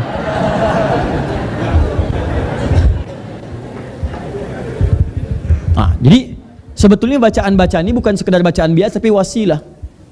Ya, wabtaghu ilaihil wasilah, cari wasilah. Minta, bismillah, mohonkan. Paham sini? Jadi Bapak dan Ibu sekalian, ketika Anda benar mengucapkan kalimat ini, maka buktikan lewat keseharian, praktekan. Mohonkan kepada Allah kebaikan. Kalau itu benar dilakukan, maka hasilnya akan muncul. Jadi. Demi Allah saya katakan, kalau sedang dalam kesulitan, ini ada konsep dalam hadisnya sahih bahkan di Al-Bukhari, panjang sekali riwayatnya. Kalau sedang dalam kesulitan yang sangat sulit sekali, coba berikhtiar dengan amal soleh. Ya, amal soleh itu bisa dengan tenaga, masjid Pak, bantu-bantu apa aja. bersihkan misalnya macam-macam, bisa dengan harta benda, sedekah dan sebagainya. Nanti saat terhimpit dengan kesulitan yang nyata, sulit dilepaskan dari itu semua, amal soleh itu bisa jadi ikhtiar, wasilah membebaskan Anda dari kesulitan yang menderah. Seperti 3 orang pernah terjebak dalam satu gua, sedang jalan hujan, tiba-tiba kemudian dia berlindung di gua, masuk ke gua. Dalam hujan itulah sebelum reda itu, batu menggelinding, batu besar menutup pintu guanya, ketutup semua, tidak bisa keluar. Tenaga setelah dikeluarkan tak mampu keluar. Maka bersepakat ketiganya dengan satu usulan dari seorang di antara mereka, ayo kita mohon kepada Allah, tenaga kita sudah tidak bisa. Tidak bisa. Minta kepada yang maha bisa. Maka mereka bermohon sepakat dengan amal soleh mereka. Satu bermohon kepada Allah, ya Allah, saya ini seorang pengusaha. Ya, saya punya karyawan. Karyawan saya berikan gajinya. Sampai saat gajian satu orang di antara mereka, ya Allah, tidak sempat datang. Lalu saya simpankan gajinya itu. Semakin lama kau berhari-hari, pekan-pekan, bulan-bulan, sampai tahun-tahun gak datang, saya khawatir nilainya berkurang. Karena berganti tahun nilainya hampir gak ada. Dulu 10.000 besar sekali, sekarang apa nilainya? Orang sekarang beli tempe aja $1, ya kan? Pak beli tempe Pak, berapa? $1. Masya Allah 15.000. Ya, jadi nilainya naik, jumlahnya membesar tapi nilainya berkurang. Maka dia berpikir, karena seorang pengusaha, dipraktekkan cara berpikirnya. Apa itu? Diinvestasikan. Investasikan, belikan kambing jadi banyak, bahkan lebih banyak daripada kambing tuannya. Satu kali setelah banyak itu, datanglah pegawai ini ingin menagih kemudian gajinya. Datang, tuan, gaji saya belum diberikan, saya datang. Kata tuannya, tuh gaji kamu, menunjuk pada peternakan. Kata yang tadi, karyawannya, jangan bercanda. Kata dia, saya tidak bercanda. Saat kamu tidak datang itu, saya khawatir nilainya berkurang. Saya belikan satu kambing, kemudian dia menyebar sampai sebanyak ini sekarang. Itu punya kamu sekarang, silahkan ambil seluruhnya. Itu hak kamu, Masya Allah. Lalu dia mengambil seluruhnya tanpa menyisakan sedikit pun untukku. Dia mengambil seluruhnya tanpa menyisakan sedikit pun untukku. Diambil aja. Nggak punya perasaan, apa nggak ada nih, ya rasa terima kasih misalnya, atau yang tidak. Nggak ada kalimat itu, nggak ada macam-macam, ambil semuanya. Begitu dia ambil, Masya Allah, dalam keadaan terhimpit itu dia bermohon kepada Allah, ya Allah, jika itu memang amal soleh yang engkau nilai baik, yang faidahnya bisa membebaskan kami dari kungkungan batu ini, mohon bebaskan kami dari itu semua. Begitu selesai berdoa, ikhtiar didorong itu bergeser, tapi belum mampu semuanya keluar. Yang satu lagi mengatakan, ya Allah, aku punya seorang ibu, aku berbakti kepadanya sampai aku pun tidak menyentuh makanan, minuman, bahkan susu sebelum ia meminumnya. Sepulang aku dari pekerjaan, keluar aku bekerja, pulang ke rumah, ini bahasa kita sekarang lah, pulang ke rumah, aku dapati ibuku tertidur. Sementara, awas, ini yang paling indah, susu itu belum sempat diminumnya sebelum tidur. Dan aku tak berani meminumnya. Maka aku tunggu ibuku di sampingnya saat ia tertidur dengan memegang bejana susu itu. Dipegang terus, kan? Tak berani aku membangunkannya, khawatir mengganggunya. Maka tatkala ia bangun, Masya Allah, dia tidak pernah bertanya kepada aku berapa lama kamu memegang susu itu. Dia langsung mengatakan, nah, mama belum minum susu ya, bahasa kita. Maka aku tuangkan dengan penuh pengabdian. Aku berikan kepada ibundaku sampai minum dengan nyaman. Lalu aku bertahan dengan itu semua, lalu aku baru minum dari situ. Yang paling hebat, sampai aku kemudian tidak pernah mengatakan bahwa aku telah memegang lama tempat susu itu, sebagai bakti pada ibundaku. Ya Allah, kalau itu menjadi bagian yang kau nilai sebagai pahala kebaikan, bebaskan kami dari kungkungan batu ini. Bangun lagi, dorong lagi, bergeser, tapi tidak mampu keluar. Yang ketiga mengatakan, ya Arab, aku dulu seorang rentenir. Sampai aku pinjamkan segala halnya, sampai satu kali aku tertarik dengan anak keponakan, anak dari saudaraku, keponakanku. Cantik dan sebagainya, dia ditaksir oleh banyak orang. Aku kemudian melamar kepada saudaraku, tapi tidak diberikannya. Sampai kemudian dia terjebak utang kepadaku. Dengan sedemikian besar sampai datanglah anak gadis itu kepadaku, mengatakan, tolong paman bebaskan ayahku, bebaskan dari kungkungan hutang itu. Aku katakan kepadanya, aku akan bebaskan seluruhnya kalau engkau mau bergaul denganku malam ini. Maka anak gadis itu dengan mengisak tangis mengiba untuk membebaskan ayahandanya, dia menyetujui itu semua. Pada malam itu terjadi saat aku ingin menggaulinya, keluar dari lisannya berkata, paman, ittaqillah, bertakwalah kepada Allah Subhanahu wa taala, dengan tangisannya. Maka tiba-tiba kalimat itu menggetarkan jiwaku, ada rasa takut dalam jiwaku, tinggalkan semua perbuatan itu dan bertobat kepadamu. Sejak saat itu tinggalkan dunia maksiat dan mendekat kepadamu. Kalau dengan semua hal yang aku kerjakan itu membuat aku mendapat amal soleh dan layak mendapatkan perlindunganmu, mohon ya Allah bebaskan kami dari kungkungan batu ini. Didorong, kata ketiganya, saat didorong itu menggelindinglah batu itu. dan keluar ketiganya dari kungkungan batu tadi, bebas. Nah, ini hanya gambaran kisah yang ditampilkan, bukan untuk sekedar dongeng yang dibacakan, tapi itu praktek dari ayat yang tertuliskan pada ayat yang kita saksikan dalam hidup keseharian. Maka Anda nggak usah malu. Tuhan kita berjanji kok, kenapa kita tidak ambil janjinya? Kalau sedang sulit, praktekkan nilai-nilai tadi, subhanallah, tapi buktikan subhanallah lewat amal soleh.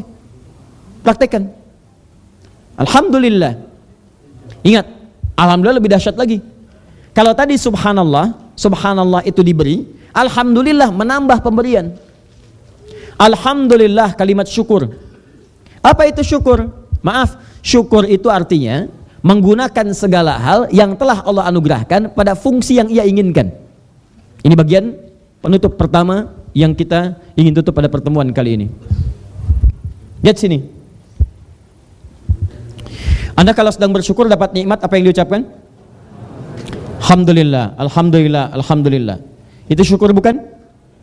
Sekarang perhatikan konsep syukur di Quran surah 14 ayat 7. Ini.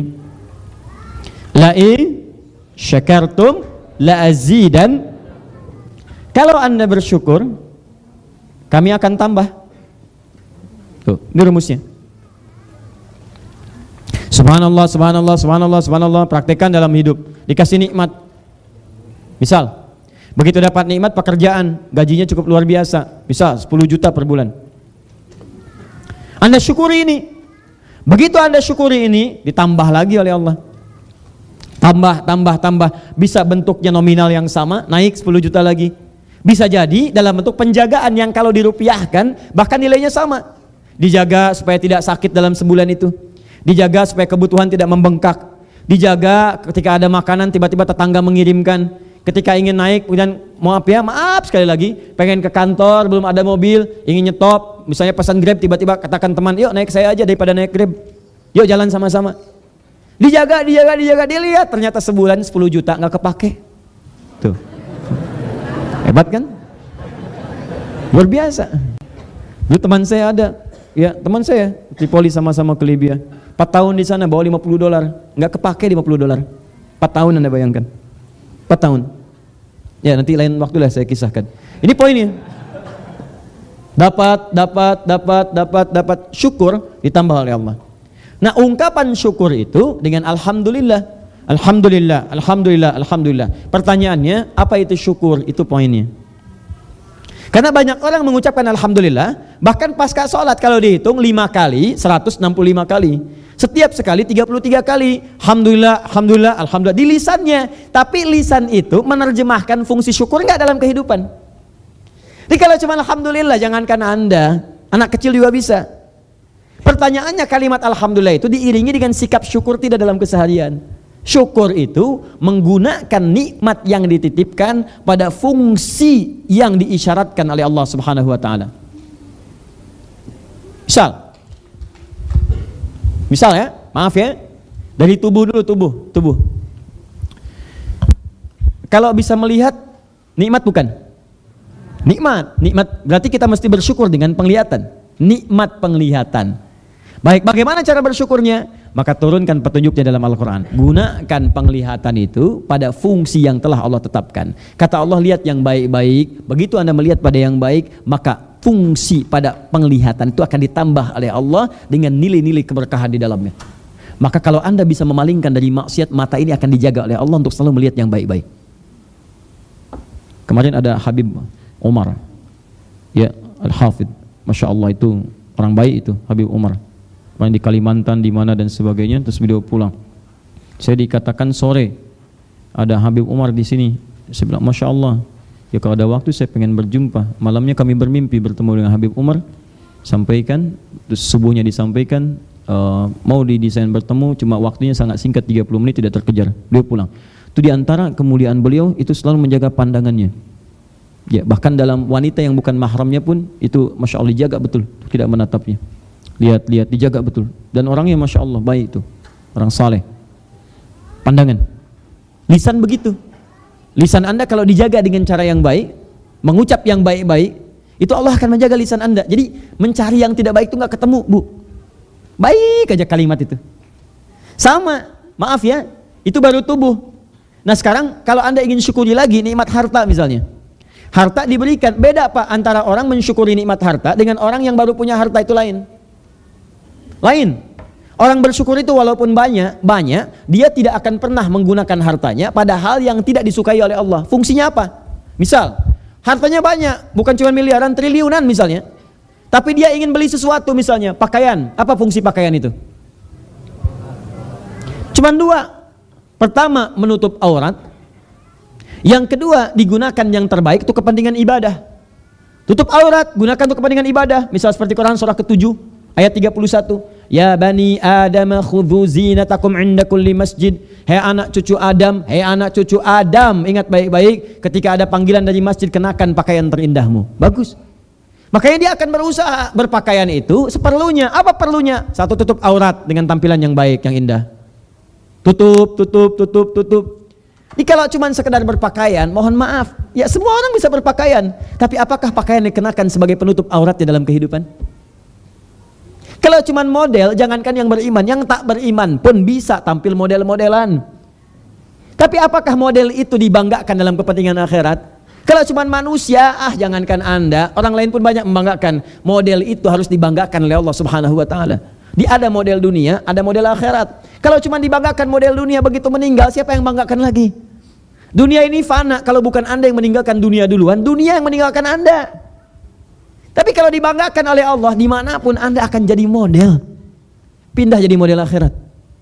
Ganti pakaian dengan yang terbaik. Mau ikhwan, mau akhwat, silahkan. Yang belum berjilbab, kita doakan, dorong, dakwahi. Jangan sampai, mohon maaf ya, hidupnya tidak berjilbab, begitu jadi jenazah dijilbabin. Kan perempuan beriman tuh kalau meninggal salah satu kafannya jadi kerudung. Jilbab, jangan bikin malaikat aneh. Heran, kamu siapa ya? Kemarin hidup gak berkerudung, sekarang berkerudung. Ayo cek, ayo pakai, jangan. Aduh, kadang-kadang suka susah saya memahaminya. Sudah dikasih yang tertutup, disobek-sobek gitu kan. Tampil. Kadang-kadang pakai celana monyet, ya. Celana monyet naik ke atas begini, kan? Laki-laki aja nggak pakai, perempuan pada pakai. Coba lihat di mall tuh. Ustadz pernah? Tidak. Ya. Repot kita kadang lewat-lewat ke situ, ya. Dilihat dosa, ya. Nggak dilihat juga bazir.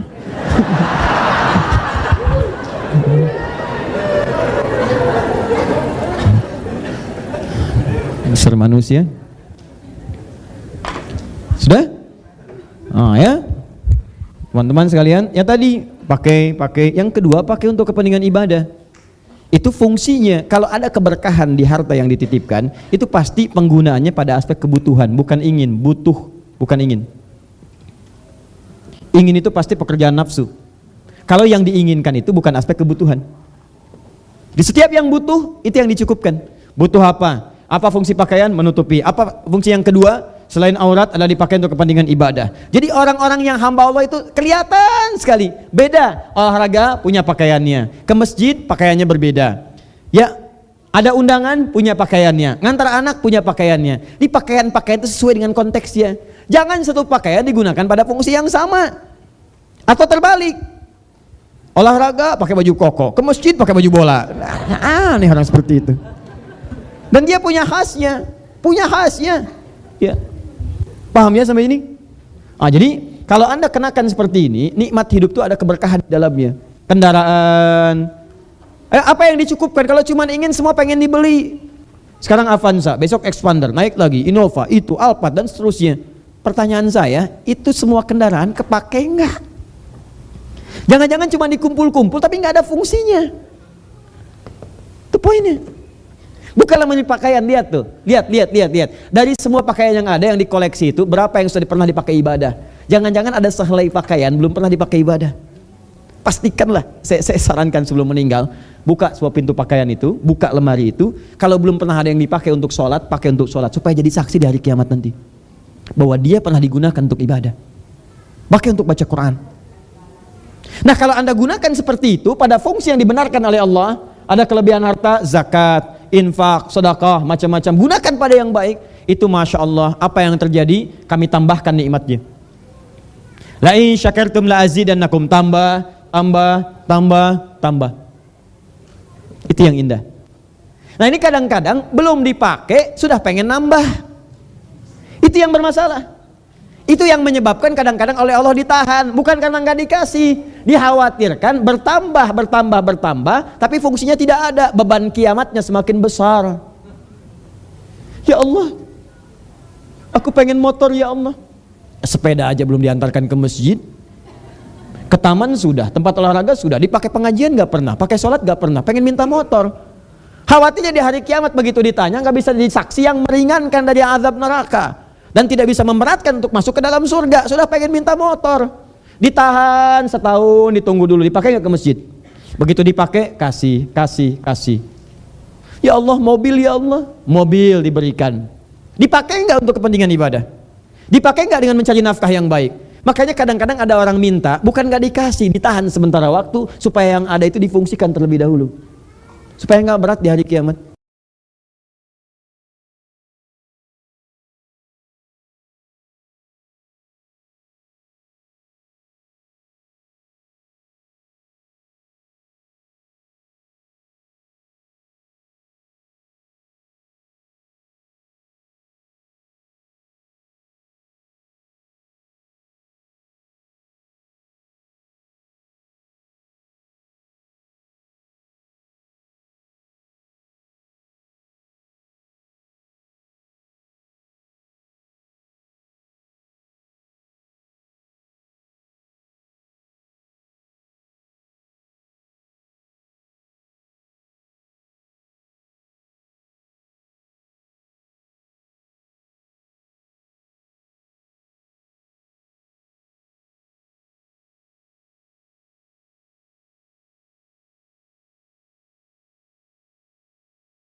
Hewannya mati semua, hewan ternak dan semua, habis lah pokoknya. Apa dengan semua itu mengeluh? Tidak. Bahkan beliau semakin meningkat takwanya. Ini rumus Pak ya. Kalau sedang berbisnis, tiba-tiba maaf ya, tender diserobot orang, terus sedang turun, omset turun macam-macam. Ingat rumusnya, di Quran sudah ada bagaimana menyikapinya. Lihat begitu Anda bersyukur, Allah tambah. Kadang-kadang itu diturunkan supaya amalan meningkat. Begitu meningkat tambah lebih besar lagi. Itu cara bacanya begitu. Bukan mengeluh. Apakah engkau sekarang sedang tidak menyukaiku ya Allah? Engkau tarik nikmat dariku, salah apa aku? Nabi Ayub salah apa kepada Allah? Dia seorang nabi, rasul dekat dengan Allah, tapi dibangkrutkan, dihabiskan, bukan bangkrut, dihabiskan hartanya, bukan bangkrut lagi, habis. Hari kedua meninggal semua anaknya. 12 orang bayangkan. Meninggal. Dan semakin meningkat takwanya, bukan mengeluh, jatuh, stres, depresi, S3, ya, sakit, stroke, sekarat. Ya, selesai yang keempat. Tidak, tenang. Yang ketiga ini yang menarik, diberi sakit. Yang sakitnya tidak dialami oleh orang sebelumnya dan rasanya tidak dirasakan oleh orang setelahnya, tapi tidak pernah digambarkan bagaimana sakitnya. Makanya saya sangat menolak kalau ada, mohon maaf ya, deskripsi yang sangat detail tentang sakitnya Nabi Ayub. Ada yang mengatakan ada belatung menempel di tubuhnya, begitu mau sholat, zikir, dikeluarin dulu belatungnya. Udah selesai sholat dipasangin lagi, nggak ada kerjaan. Ya, udah gambarkannya sakit lah, sakitnya sulit untuk diobati. Singkatnya istrinya berkata pada suaminya, bahasa kita papahkan Nabi Rasul, kenapa tidak bermohon kepada Allah untuk disembuhkan? Kata Nabi Ayub, berapa lama kita senang? Kata istrinya, kurang lebih 20 tahun. Berapa lama kita diuji seperti ini terasa sakit? Kata istrinya 7 tahun. Kata Nabi Ayub, nanti sajalah saya malu bermohon kepada Allah, malu, Masya Allah. Diuji senang 20 tahun, diuji sakit seperti ini baru 7 tahun. Nanti kalau perasaan ini sudah sama dengan ujian kesenangan 20 tahun baru saya minta. Sekarang malu kalau minta. Tadi kasih senang 20 tahun baru 7 tahun kita sudah mengeluh. Ntar kalau sudah sama jumlahnya, setara dengan itu baru saya minta. Tapi yang paling menarik, ketika penyakit itu mulai mengganggu beliau untuk ibadah kepada Allah, mengganggu fungsinya. Ya, sesuatu yang sudah menyakiti disebut dengan durrun, namanya durrun. Durrun itu sesuatu yang sudah mulai menyakiti tubuh. Tapi bukan sekedar sakit, mengganggu untuk ibadahnya. Kalau kita biasa ke masjid, sudah nggak bisa ke masjid. Biasa berdiri, nggak bisa berdiri. Apa yang terjadi? Langsung satu bermohon kepada Allah untuk menyembuhkan penyakitnya, untuk kepentingan beribadah kepada Allah dengan sempurna. Bukalah Quran surah 21 itu, ayat 83 sampai 84. Wa ayyuba, pakai fathah, a. Unik nih. Padahal di bahasa Arab itu kalimat pembuka biasanya pakai dhammah, u. Ibtida, mubtada di ilmu nahwu ya, di Arab itu ada mubtada. Mubtada itu awal kalimat, alamatnya rafa, tandanya dhammah. Dan biasanya menggunakan ma'rifah. La yajuzul ibtida bin nakirah ma lam tufid ka 'inda zaidin namira wa halfatan fikum. Kaidah dalam alfiyah demikian. Harakatnya dhammah. Ini tidak, harakatnya fathah menggunakan waw ataf sebelumnya. Fathah, dhammah, kasrah itu ada maknanya. Anda kalau belajar di jurusan bahasa Arab, mendalami fiqhul lughah, itu setiap titian kalimat bahkan harakat di bahasa Arab itu ada maknanya. Fathah tidak disebutkan kecuali menunjuk pada kalimat yang sifatnya infitah, membuka sesuatu. Alamatnya nasab, menancapkan keyakinan dalam diri. Jadi kalau tongkat ditancapkan itu, orang Arab akan mengatakan nasabtul 'asa 'alal ardi. Saya tancapkan tongkat sekuat-kuatnya ke bumi begini. Jadi kalau ada kalimat dibuka dengan fathah, maka cara membacanya, saya buka kisah tentang Ayub ini, tancapkan pesan-pesannya yang kuat dalam jiwamu. Jadi kalau Anda mengalami situasi serupa, mohon lakukan amalan seperti Ayub melakukannya. Wa ayyuba, dan kami buka kisah Ayub alaihi salam. Jadi inspirasi untuk kalian tancapkan amalan dalam jiwa kalian. Idnada rabbahu anni massaniya dhurru wa anta arhamur rahimin. Perhatikan zikir Nabi Ayub. Ya Allah, ya Rabb, penyakit ini sudah mulai menyakiti aku dan mengganggu aku untuk sempurna beribadah kepadamu. Kalau cuma menyakiti aku bisa tahan, ya Allah Rabb, aku bersabar. Tapi ketika itu mengganggu aku untuk ibadah sempurna kepadamu, itu yang membuat aku kehilangan kesabaran. Hilang kesabaran itu maksudnya nggak pengen begini, pengennya sempurna ibadah. Wa anta arhamur rahimin. Keluar kalimat yang indah, sedangkan engkau yang paling sayang kepadaku. Kalau yang paling sayang saja tidak menyembuhkanku, lantas kepada siapa lagi aku mesti meminta? Rumus ya, kalau Anda memohon kepada Allah, cari kalimat yang menyentuh. Nabi Isa memohon kepada Rabbnya untuk umatnya. Ya Allah, kalau engkau mau ampuni mereka ya Allah, kalau engkau mau ampuni, engkau penuh dengan kasih sayang. Tapi kalau engkau mau mengazab pun, itu hambamu ya Allah. Tarik bahasa itu ke dalam dunia kita kemanusiaan. Tidak sama, jangan dikiaskan dengan sifat Allah, beda. Tapi saya mau ilustrasikan dalam dunia kemanusiaan. Ibu punya anak, anaknya misalnya berbuat hal yang tidak menyejukkan, berkata kotor, merusak nama baik keluarga dan sebagainya. Tiba-tiba datang ke rumah, ibu marah tidak? Saat ibu akan marah, tiba-tiba suami mengingatkan, Ma, kalau mama ingin menyayanginya, memaafkan dia, maka itulah wujud kasih sayang kita sebagai orang tua. Tapi kalau mama ingin menghukumnya pun, mah, itu anak mama yang mama kandung. Itu anak mama yang mama berikan nasi kepadanya.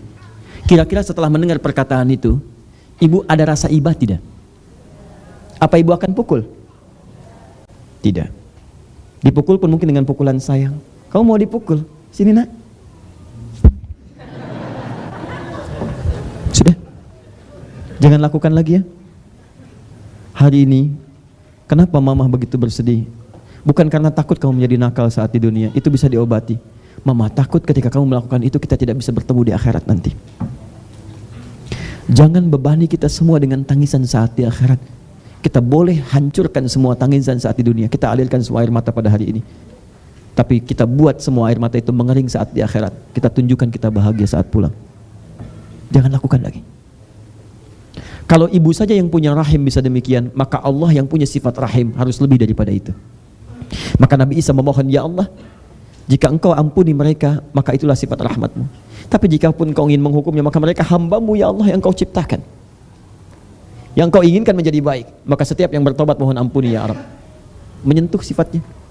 Cari bahasa-bahasa menyentuh. Ya Rabb, kata Nabi Ayub alaihissalam, penyakit ini sudah mengganggu aku untuk beribadah kepadamu. Aku tak peduli kalau cuma menyerang tubuhku, tapi kalau sudah mengganggu ibadahku, mohon ya Rabb, aku ingin ibadah yang sempurna. Engkau yang paling sayang kepadaku. Kalau yang paling sayang saya tidak menyembuhkanku, lantas kepada siapa lagi aku mesti memohon?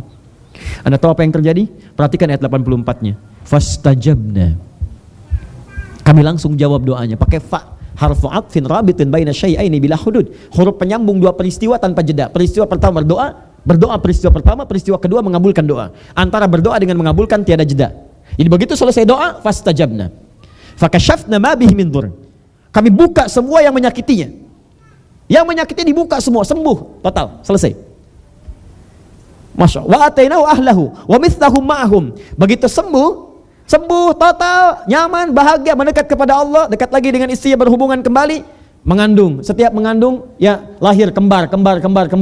Lahir 12, tadi yang pertama 12 meninggal, lahir lagi 24.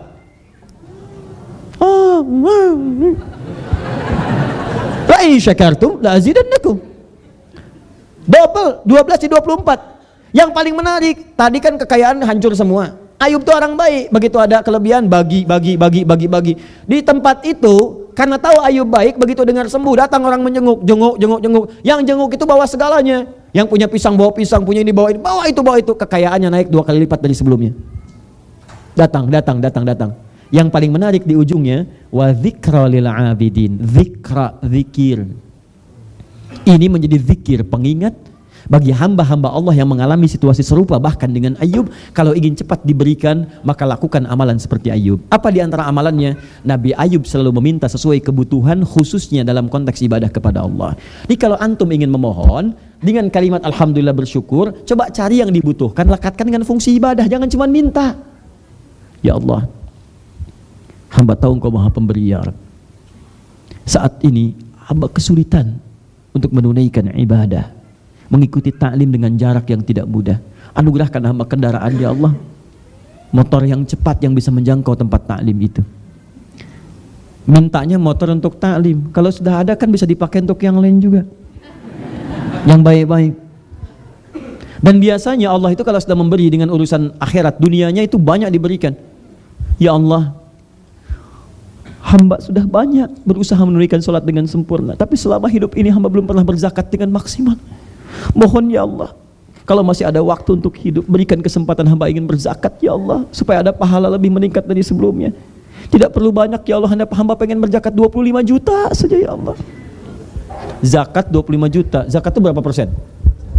2,5%. Jadi kalau anda minta 2,5%, terus zakatnya 25 juta, berarti mintanya berapa? 1 miliar. Anda minta 25 juta dikasih 1 miliar oleh Allah. 25 juta buat zakat, wah Masya Allah, 975 juta silahkan gunakan untuk kepentingan dunia. Rumah ya Allah, jangan dibalik. Ya Allah, yang lain sudah punya rumah, aku belum. Rumah ya Allah, rumah. Susah balik zakat ya Allah, 25 juta. Oh, tulis. Habis ini pulang, orang pulang dia bertahan di masjid. Ya Allah, zakat 25 juta, modus.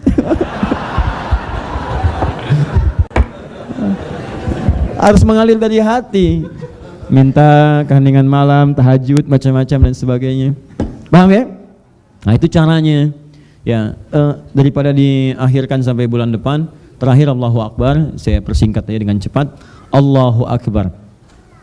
Kalau orang sudah mendapatkan ini semua, dipraktekkan dalam hidupnya, maka dia telah memperoleh hidayah Allah Subhanahu wa taala, itu bimbingan dalam hidup. Hidayah itu bimbingan dalam kehidupan, petunjuk hidup. Nah, fokus. Tadi subhanallah dipraktekkan, alhamdulillah disyukuri. Jadi begitu subhanallah pemberian datang. Begitu alhamdulillah nikmat ditambah. Dan hebatnya bukan karena nambah nikmatnya, kita berada dalam bimbingan Allah. Bimbingan disebut dengan hidayah. Jamaknya disebut dengan hudan. Kata kerjanya kalau terus dibimbing disebut dengan hada. Hadanallahu wa iyyakum. Hada yahdi, ya. Hada yahdi. Fokus ini. Lihat baik-baik. Teman-teman sekalian, perhatikan. Ada orang-orang yang hidupnya terus dibimbing oleh Allah. Kalau anda ingin mendapatkan bimbingan-bimbingan Allah ini terus berlangsung dalam kehidupan, tidak pernah berkurang, maka ada satu amalan yang bisa menjaga itu semua. Amalannya adalah mengucapkan Allahu Akbar, perbanyak takbir. Allahu Akbar, Allahu Akbar, Allahu Akbar. Makanya kalimat hada dalam Quran disandingkan dengan kalimat syukur. Buka Quran surah kedua Al-Baqarah ayat 185. Lihat di ujung ayatnya. Telah mengatakan syahrul Ramadan alladzi unzila fihil Quran hudal linnasi wa bayyinatin minal huda wal Furqan, terus sampai ke ujungnya walitukabbirullaha ala ma hadakum wa la'allakum tashkurun. Hadakum disandingkan dengan tashkurun, hudan dengan syukur. Bagaimana cara mendapatkan hadakum itu, petunjuk-petunjuk Allah pada zaman hidup? Walitukabbirullah, perbanyak takbir. Allahu Akbar, Allahu Akbar, Allahu Akbar, Allahu Akbar. Di fungsi takbir ba'da salat itu ketika Anda ucapkan Allahu Akbar, Allahu Akbar, Allahu Akbar 165 kali dalam sehari, itu bukan sekedar kalimat di lisan. Dengan harapan begitu mengucapkan itu turun hidayah Allah, dibimbing kita. Mata dapat hidayah, tangan dapat hidayah, harta diberikan petunjuk kemana disalurkan, ilmu diberi petunjuk bagaimana bermanfaat. Itulah orang-orang dapat hidayah. Kalau sudah mendapatkan bimbingan dari Allah, enak hidupnya, bahagia. Makanya orang-orang yang lekat dengan hidayah disandingkan dengan kebahagiaan.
Allahu Akbar, Allahu Akbar, Allahu Akbar, Allahu Akbar, Allahu Akbar. Makanya ketika Anda ucapkan Allahu Akbar, hadirkan harapan dalam jiwa kita supaya Allah bimbing kita dalam hidup kita. Kenapa dalam kadang-kadang taklim sebut takbir, Allahu Akbar? Supaya hasil taklim itu jadi bimbingan kehidupan. Itu poinnya. Lihat, orang yang dibimbing itu mudah. Dulu orang-orang berjuang, berjihad, menegakkan NKRI itu supaya muncul kemerdekaan, kalimat takbir mengalir. Dulu susahnya luar biasa. Begitu Allahu Akbar, Allahu Akbar, Bung Tomo Allahu Akbar, sini Allahu Akbar, sana Allahu Akbar. Apa yang terjadi? Merdeka. Bahkan nama Allah itu dituangkan dalam Undang-Undang Dasar. Undang-Undang Dasar tahun 45 itu, atas berkat rahmat Allah yang Maha Kuasa. Kalau diterjemahkan ke bahasa Arabnya, ya bi barakati wa rahmatillahi akbar. Atas berkat rahmat Allah yang Maha Kuasa, dan dengan didorongkan oleh keinginan luhur, ditempatkan setelah Allahu Akbar, Allah yang Maha Kuasa. Kenapa? Karena mereka sadar, semua founding father kita sadar, kalau cuma didorong oleh keinginan luhur tanpa ada Allahu Akbar, gak akan jadi negara ini. Karena itu saham kita besar sampai masuk di undang-undang. Mustahil negara ini tidak mengakomodasi kepentingan umat Islam, mustahil. Mustahil. Kenapa? Karena saham umat Islam begitu besar dan kita sangat mencintai negara ini. Ini tidak benar kalau ada umat Islam kemudian menggerogoti negara ini, mustahil. Dan kalau Anda merasa muslim yang benar, jaga negara ini. Tegakkan nilai kebaikan. Praktekkan sebagai muslim yang baik, yang benar. Cukup menjadi manusia yang Qurani, mengikuti sunnah Nabi, selesailah, tenang. Gak ada yang jelek di Quran. Gak ada yang jelek. Ya, gak ada yang jelek. Walaupun kita punya tetangga non muslim, pasti hubungannya baik. Kalau Anda belajar yang benar, pasti baik. Ada makanan bagi, boleh. Ada hadisnya kok. Tidak ada hadis mengatakan bagi tetangga yang muslim saja, gak ada. Bagiin rendang, kanan kiri, kanan kiri, kanan kiri. Satu nggak dikasih, Pak, rendangnya enak ya, kok tumben saya nggak kebagian? Bapak kan kafir. Nggak ada seperti itu di Quran. Silakan cek. Itu yang dimaksudkan. Subhanallah, alhamdulillah, kemudian Allahu Akbar. Nah, saya mau kasih rahasia yang terakhir.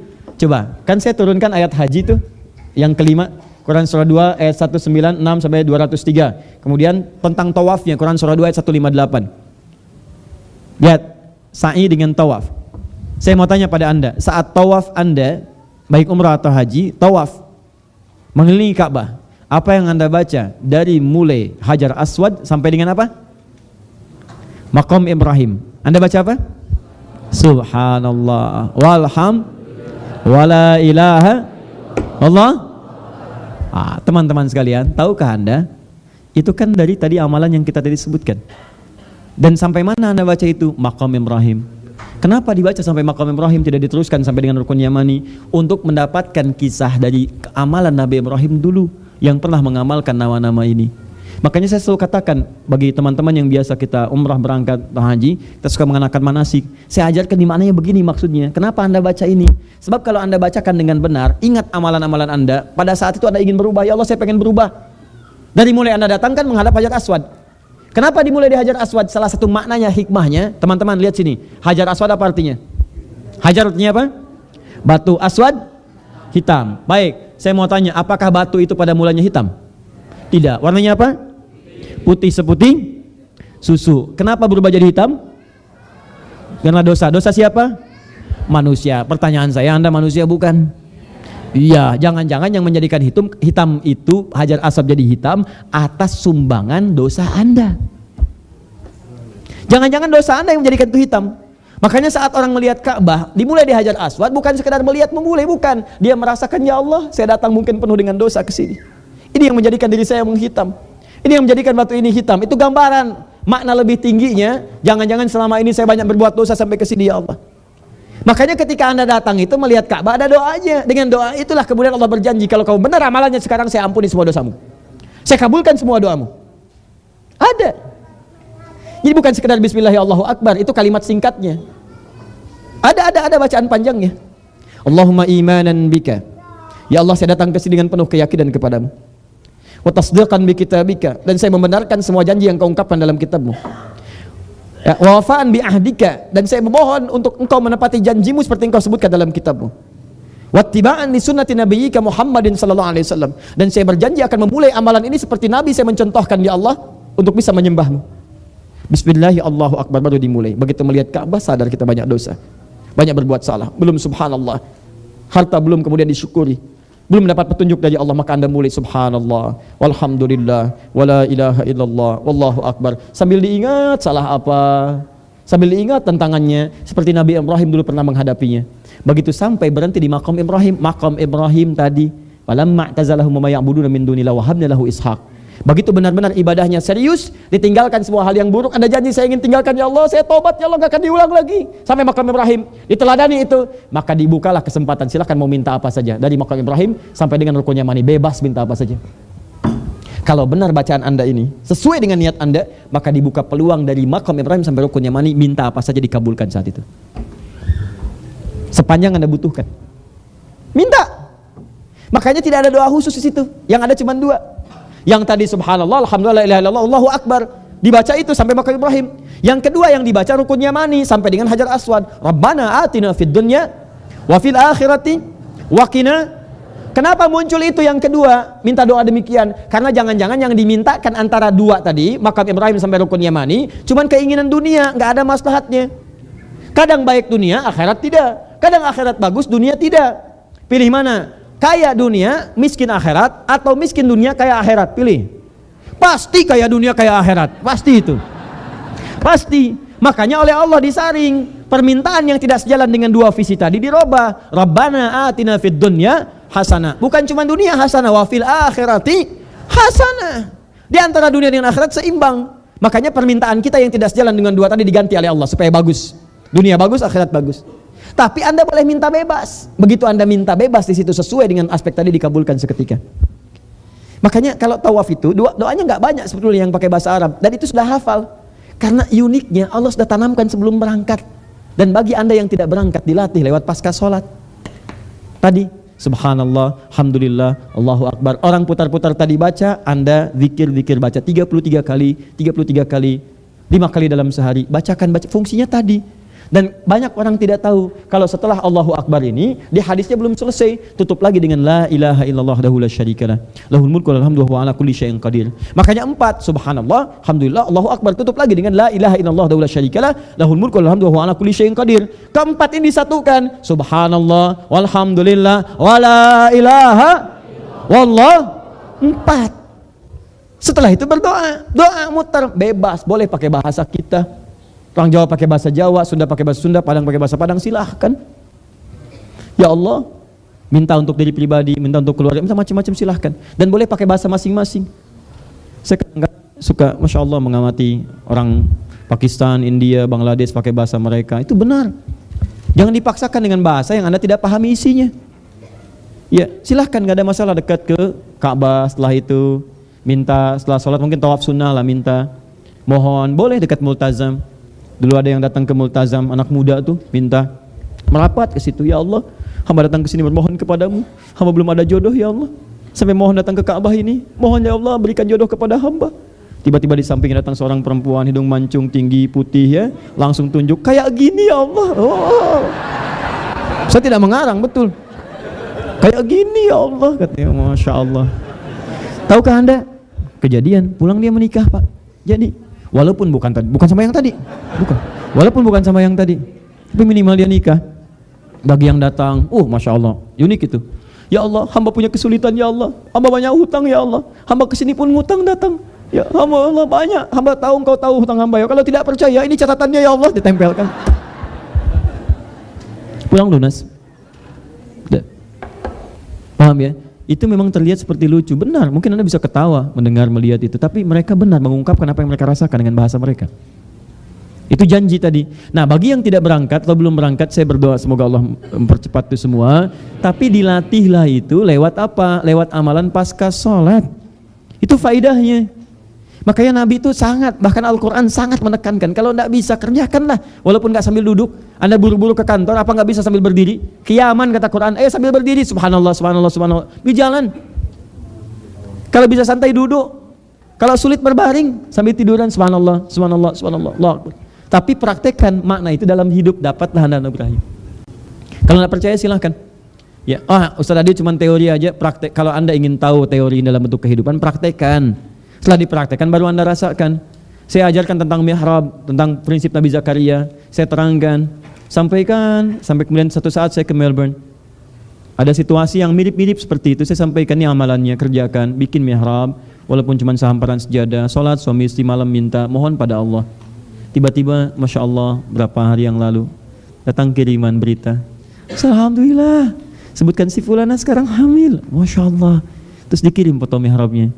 Ini sudah 8 tahun menanti dapat surat saya panjang kemarin, ceritakan, masuk ke masjid, begitu baca, Masya Allah, Ustaz, si Vincut anak kedua kami begitu lahiran tiba-tiba membiru wajahnya, masalah jantung, sudah dimacam-macamkan, sulit dan seterusnya, tiba-tiba kemudian dibawa ke rumah sakit RSUD, alatnya kemudian ditambahkan macam-macam segalanya, sudah nggak bisa lagi, sampai dipanggil orang tuanya, ini sudah sulit situasinya, sudah diminta diikhlaskan dan sebagainya.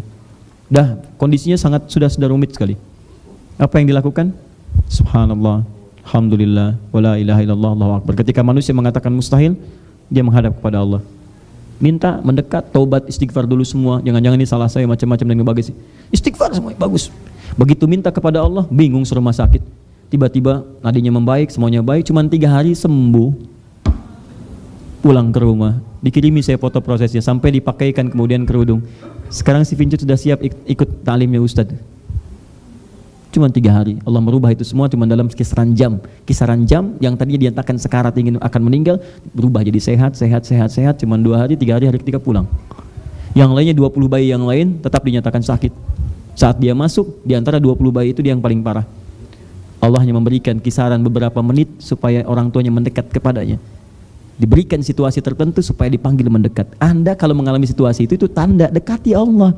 Kalau sudah dibuat begitu belum dekat juga, mesti dikasih situasi seperti apa lagi? Allahu a'lam bissawab. Saya berikan 5 menit. Itulah amalan yang disampaikan tadi. Jadi bukan zikir biasa, tapi zikir yang ada makna dalam kehidupannya. Saya jawab satu saja dulu ya, karena kami harus segera sampaikan beberapa hal. Setelah itu kita berpisah.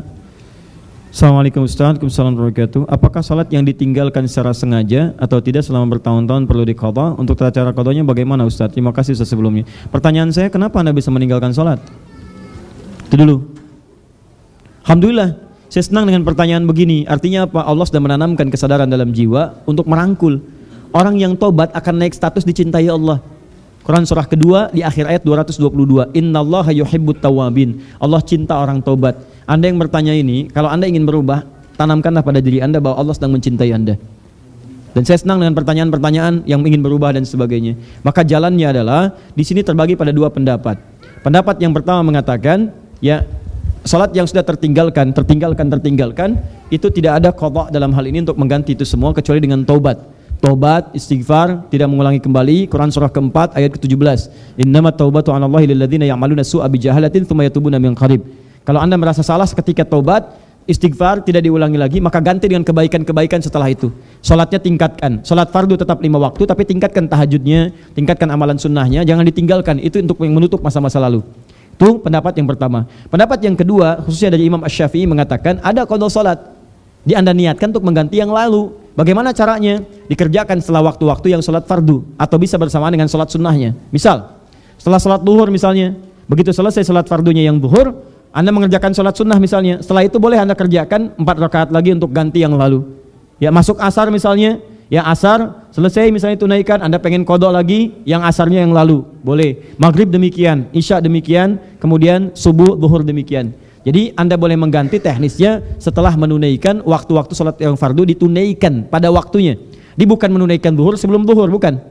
Jadi pada saat zuhurnya tunaikan. Begitu menunaikan zuhur yang itu, ganti yang lalu. Menunaikan asar yang itu, ganti yang lalu. Kalau dikhawatirkan orang belum paham dengan kondisinya, Anda bisa tunaikan sebelum menunaikan salat fardunya pada saat adzan selesai ditunaikan. Ya, jadi misalnya sebelum asar kan ada salat 4 rakaat. Ya, di Abu Daud nomor hadis 1257 riwayat Ibnu Umar radhiyallahu taala anhuma. Nah, alih-alih Anda menunaikan 4 rakaat yang sunnah, yang hadisnya rahimallahu mar'an shalla qabla al-'asri arba'an, Anda tunaikan dengan niat mengganti 4 rakaat yang dulu ditinggalkan. Ini prinsip di mazhab Asy-Syafi'i dengan niat qadha. Itu boleh dilakukan. Maghrib tunaikan boleh setelahnya. Di setelah salat maghrib karena sunnahnya agak tipis sebelum itu, tunaikan setelahnya. Boleh 3 rakaat setelah itu. Nah, ini keterangan dari mazhab al-Imam Asy-Syafi'i. Masing-masing ada dalilnya. Yang dilihat sebetulnya bukan karena qadha'nya, yang dilihat kesungguhan untuk menggantinya. Ya, kesungguhan itu dilihat dengan 2 cara. Prinsip ada yang mengatakan nggak bisa diulang, tapi bisa dikerjakan dengan menambah amalan sunnah yang lainnya. Salat sunnah tambah, tahajud tingkatkan, qiyamul lail tingkatkan, rawatib tingkatkan, itu yang bisa mengganti. Nah, pilihan kembali kepada Anda. Kalau ingin yang dipakai yang pertama tadi boleh, yang kedua juga silahkan, tapi yang Allah lihat adalah kesungguhannya. Kesungguhan itu yang mengantarkan Anda ke surga plus kesabaran. Dalilnya Quran surah ketiga ayat 142, paling kiri sebelah atas di mushaf. Am hasibtum an tadkhulul jannah? Apa Anda kira begitu mudah masuk surga? Walamma ya'lamillahu alladhina jahadu minkum wa ya'lamus sabirin. Sebelum Allah melihat nampaknya kesungguhan Anda dalam beramal plus sabar dalam menjalaninya. Semoga Allah muliakan Anda insyaallah dengan nilai-nilai kebaikan. Ini saya simpan sejenak karena kami jam 10 harus berada di Bintaro. Nanti malam barangkali kami di Tangerang, ada acara juga yang disampaikan. Ini saya simpan dulu teman-teman. Saya ingin umumkan beberapa hal. Yang pertama, saya ulang. Pertama, insya Allah cita-cita kita untuk bisa menyemarakan Al-Quran khususnya di bumi Indonesia ini, insya Allah mudah-mudahan dapat kemudahan dari Allah Subhanahu Wa Taala. Kami akan buka launchingnya itu insya Allah tanggal 27 bulan ini, hari Sabtu. Tempatnya di Istora Senayan. Hanya karena kapasitas terbatas, mohon Anda mengkonfirmasi karena dibuka di quantumakhir.com untuk pendaftaran itu hadir. Silahkan dikonfirmasi supaya nanti diprioritaskan untuk masuk ke ruangan utama. Yang hadir itu macam-macam, dari mulai kepala daerah penghafal Quran, dari mulai daerah yang ingin jadi daerah Quran, sampai kemudian para masyayikh datang. Nanti ada juga dari tamu-tamu dari luar negeri datang, para duta besar juga ada nanti beberapa di antara mereka. Dan kita nanti akan melihat 3 acara utama. 1 talk show tentang Al-Quran, yang kedua klinik Al-Quran. Klinik Al-Quran ini nanti hal-hal yang terkait dengan kesulitan-kesulitan berinteraksi dengan Al-Quran. Kalau baca, ini yang salah, yang sering salah apa? Kalau menghafal, apa sulitnya? Dan juga ada bedah buku nanti untuk memudahkan menjadi ahli Quran, baik membaca, menghafal, ataupun memahaminya. Waktunya terbatas dari jam 8 sampai waktu zuhur. Ya, sampai waktu zuhur. Nah, ba'da zuhur itu bagi Anda yang sudah mendaftarkan komunitas untuk syiar Quran dengan kelas-kelas yang telah kami sampaikan sebelumnya, itu akan ada pertemuan untuk menyampaikan teknis bagaimana kelas itu akan dimulai. Ya, nanti akan disampaikan di situ secara langsung kelas-kelas Quran seperti yang kami sampaikan. Ada kelas pengusaha, kelas ibu rumah tangga, kelas dokter, ya, nanti ada kelas macam-macam. Sudah ada 150 dokter muda yang sudah bergabung untuk siap mendapatkan kelas untuk khusus kedokteran. Nanti modulnya akan ada khusus. Di modul ini misalnya kedokteran, nanti ada modul ayat-ayat terkait kedokteran apa, hadisnya apa, kitab-kitab ulama dulu apa, yang kontemporer bagaimana, itu kita gali semuanya untuk melahirkan pribadi dokter muslim yang baik. Nanti kalau ada orang datang kemudian berobat, akan ditanya dulu apa gejalanya, macam-macam. Kadang-kadang ada penyakit yang bukan penyakit fisik, tapi penyakitnya hati. Itu yang kemudian oleh para ulama dulu digambarkan dalam satu kitab. Nanti kita akan gali itu semua. Bapak, kenapa? Saya pusing Pak, kepala saya sakit sekali. Apa gejala yang dirasakan? Gejalanya kalau tetangga saya beli motor baru, saya sakit Pak, sakit. Itu nggak bisa dikasih obat, kasihnya Quran surat sekian, ayat sekian. Ya, paham ya? Satu itu. Dua, saya mengucapkan terima kasih. Pertama, bersyukur pada Allah Subhanahu wa taala, niat kita untuk menjadikan pusat Quran dan dakwah Quantum Mahir Institute insyaallah sudah berjalan. Desember akan selesai gedungnya dan kita akan resmikan bersama-sama, dan sekali lagi kami tidak pernah menggunakan itu sebagai aset kehidupan dunia. Itu aset kita sampai dengan hari kiamat. Kita akan wakafkan untuk kepentingan umat Islam. Di situ akan ada pusat Quran, bahkan insyaallah rujukan dari dunia. Bukan cuma di Indonesia saja. Itu sudah jadi, kami ucapkan terima kasih karena saya mengajak semua untuk menghadirkan saham untuk membangun itu. Mudah kalau kita ingin tunjuk hamba-hamba Allah untuk selesaikan. Tapi saya ajak semuanya, sudah sampai, saya harus sampaikan sebagai bentuk pertanggungjawaban juga di hadapan Allah, bahwa dari yang dibutuhkan 1,6 M itu, yang masuk yang terkonfirmasi ada sekitar 2,2 M. Jadi 1,6 itu selesai, jangan ditambah lagi, sudah cukup. Bahkan selebihnya kami akan membangun asrama khusus untuk yang akhwat. Nanti ada pusat untuk perempuan. Dari dana itu kami alokasikan sebagian ke sana, dan insya Allah nanti ada pusat untuk perempuannya supaya nggak bercampur dengan laki-laki. Di situ kita desain 3 ruang kelas utama. Ada kelas untuk pengenalan baca Quran, kelas memahami Quran, kelas hafalan. Ada hallnya. Di atasnya ada kamar dengan lounge. Jadi kamar itu berfungsi kalau ada orang ingin menghafal dari luar negeri atau dari daerah-daerah, ingin menghafal di situ selama 30 hari, dia bisa menginap di situ dan seterusnya. Kita sedang desain. Areanya sekitar 400 meter, tempatnya sudah disiapkan, kita akan bangun sekarang, itu pun sudah tercukupi. Nah, kelebihan yang lainnya juga ada yang tidak terkonfirmasi, kita akan gunakan untuk kepentingan buku, MZN juga dengan mushaf.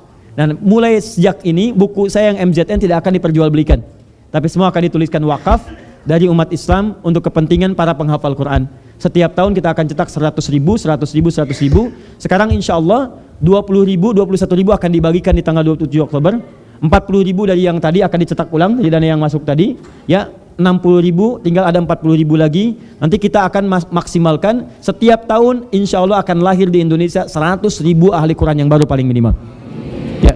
Dan kita akan koneksikan ke setiap wilayah. Wilayah itulah yang kepala daerahnya akan datang nanti. Anda akan lihat ternyata wilayah ini akan jadi ahli Quran. Wilayah ini akan jadi ahli Quran. Dan di situ akan kita buka cabang yang terkoneksikan ke wilayah Indonesia. Insya Allah menjadi ahli Quran dengan mengharap keberkahan insya Allah Subhanahu wa taala. Baik, yang terakhir sebagai pertanggungjawaban pula, seperti saya janjikan, yang telah lulus ujian ke Turki hari Senin insya Allah akan berangkat. Mohon doa dari semuanya, mudah-mudahan mereka pulang jadi ulama dan mereka mewakili masyarakat Indonesia. Kemudian akan dibuka dari yang kemarin penyeleksian dan pemberangkatan ke Sudan. Ya, tokohnya akan datang tanggal 27 Oktober dengan izin Allah. Insya Allah kami diberikan kuota untuk ke Sudan sesuai dengan yang telah kami tetapkan di kampus-kampus yang kami tunjuk.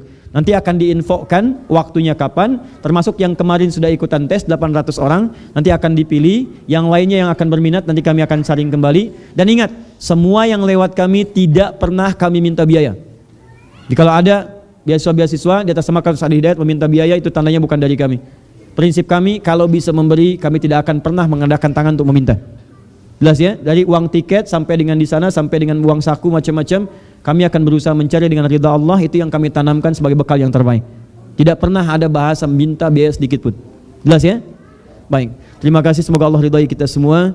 Subhanakallahumma wa bihamdika asyhadu an la ilaha illa anta astaghfiruka wa atubu ilaik. Wa akhiru da'wana alhamdulillahi rabbil alamin. Wal 'afwu minkum. Assalamualaikum warahmatullahi wabarakatuh.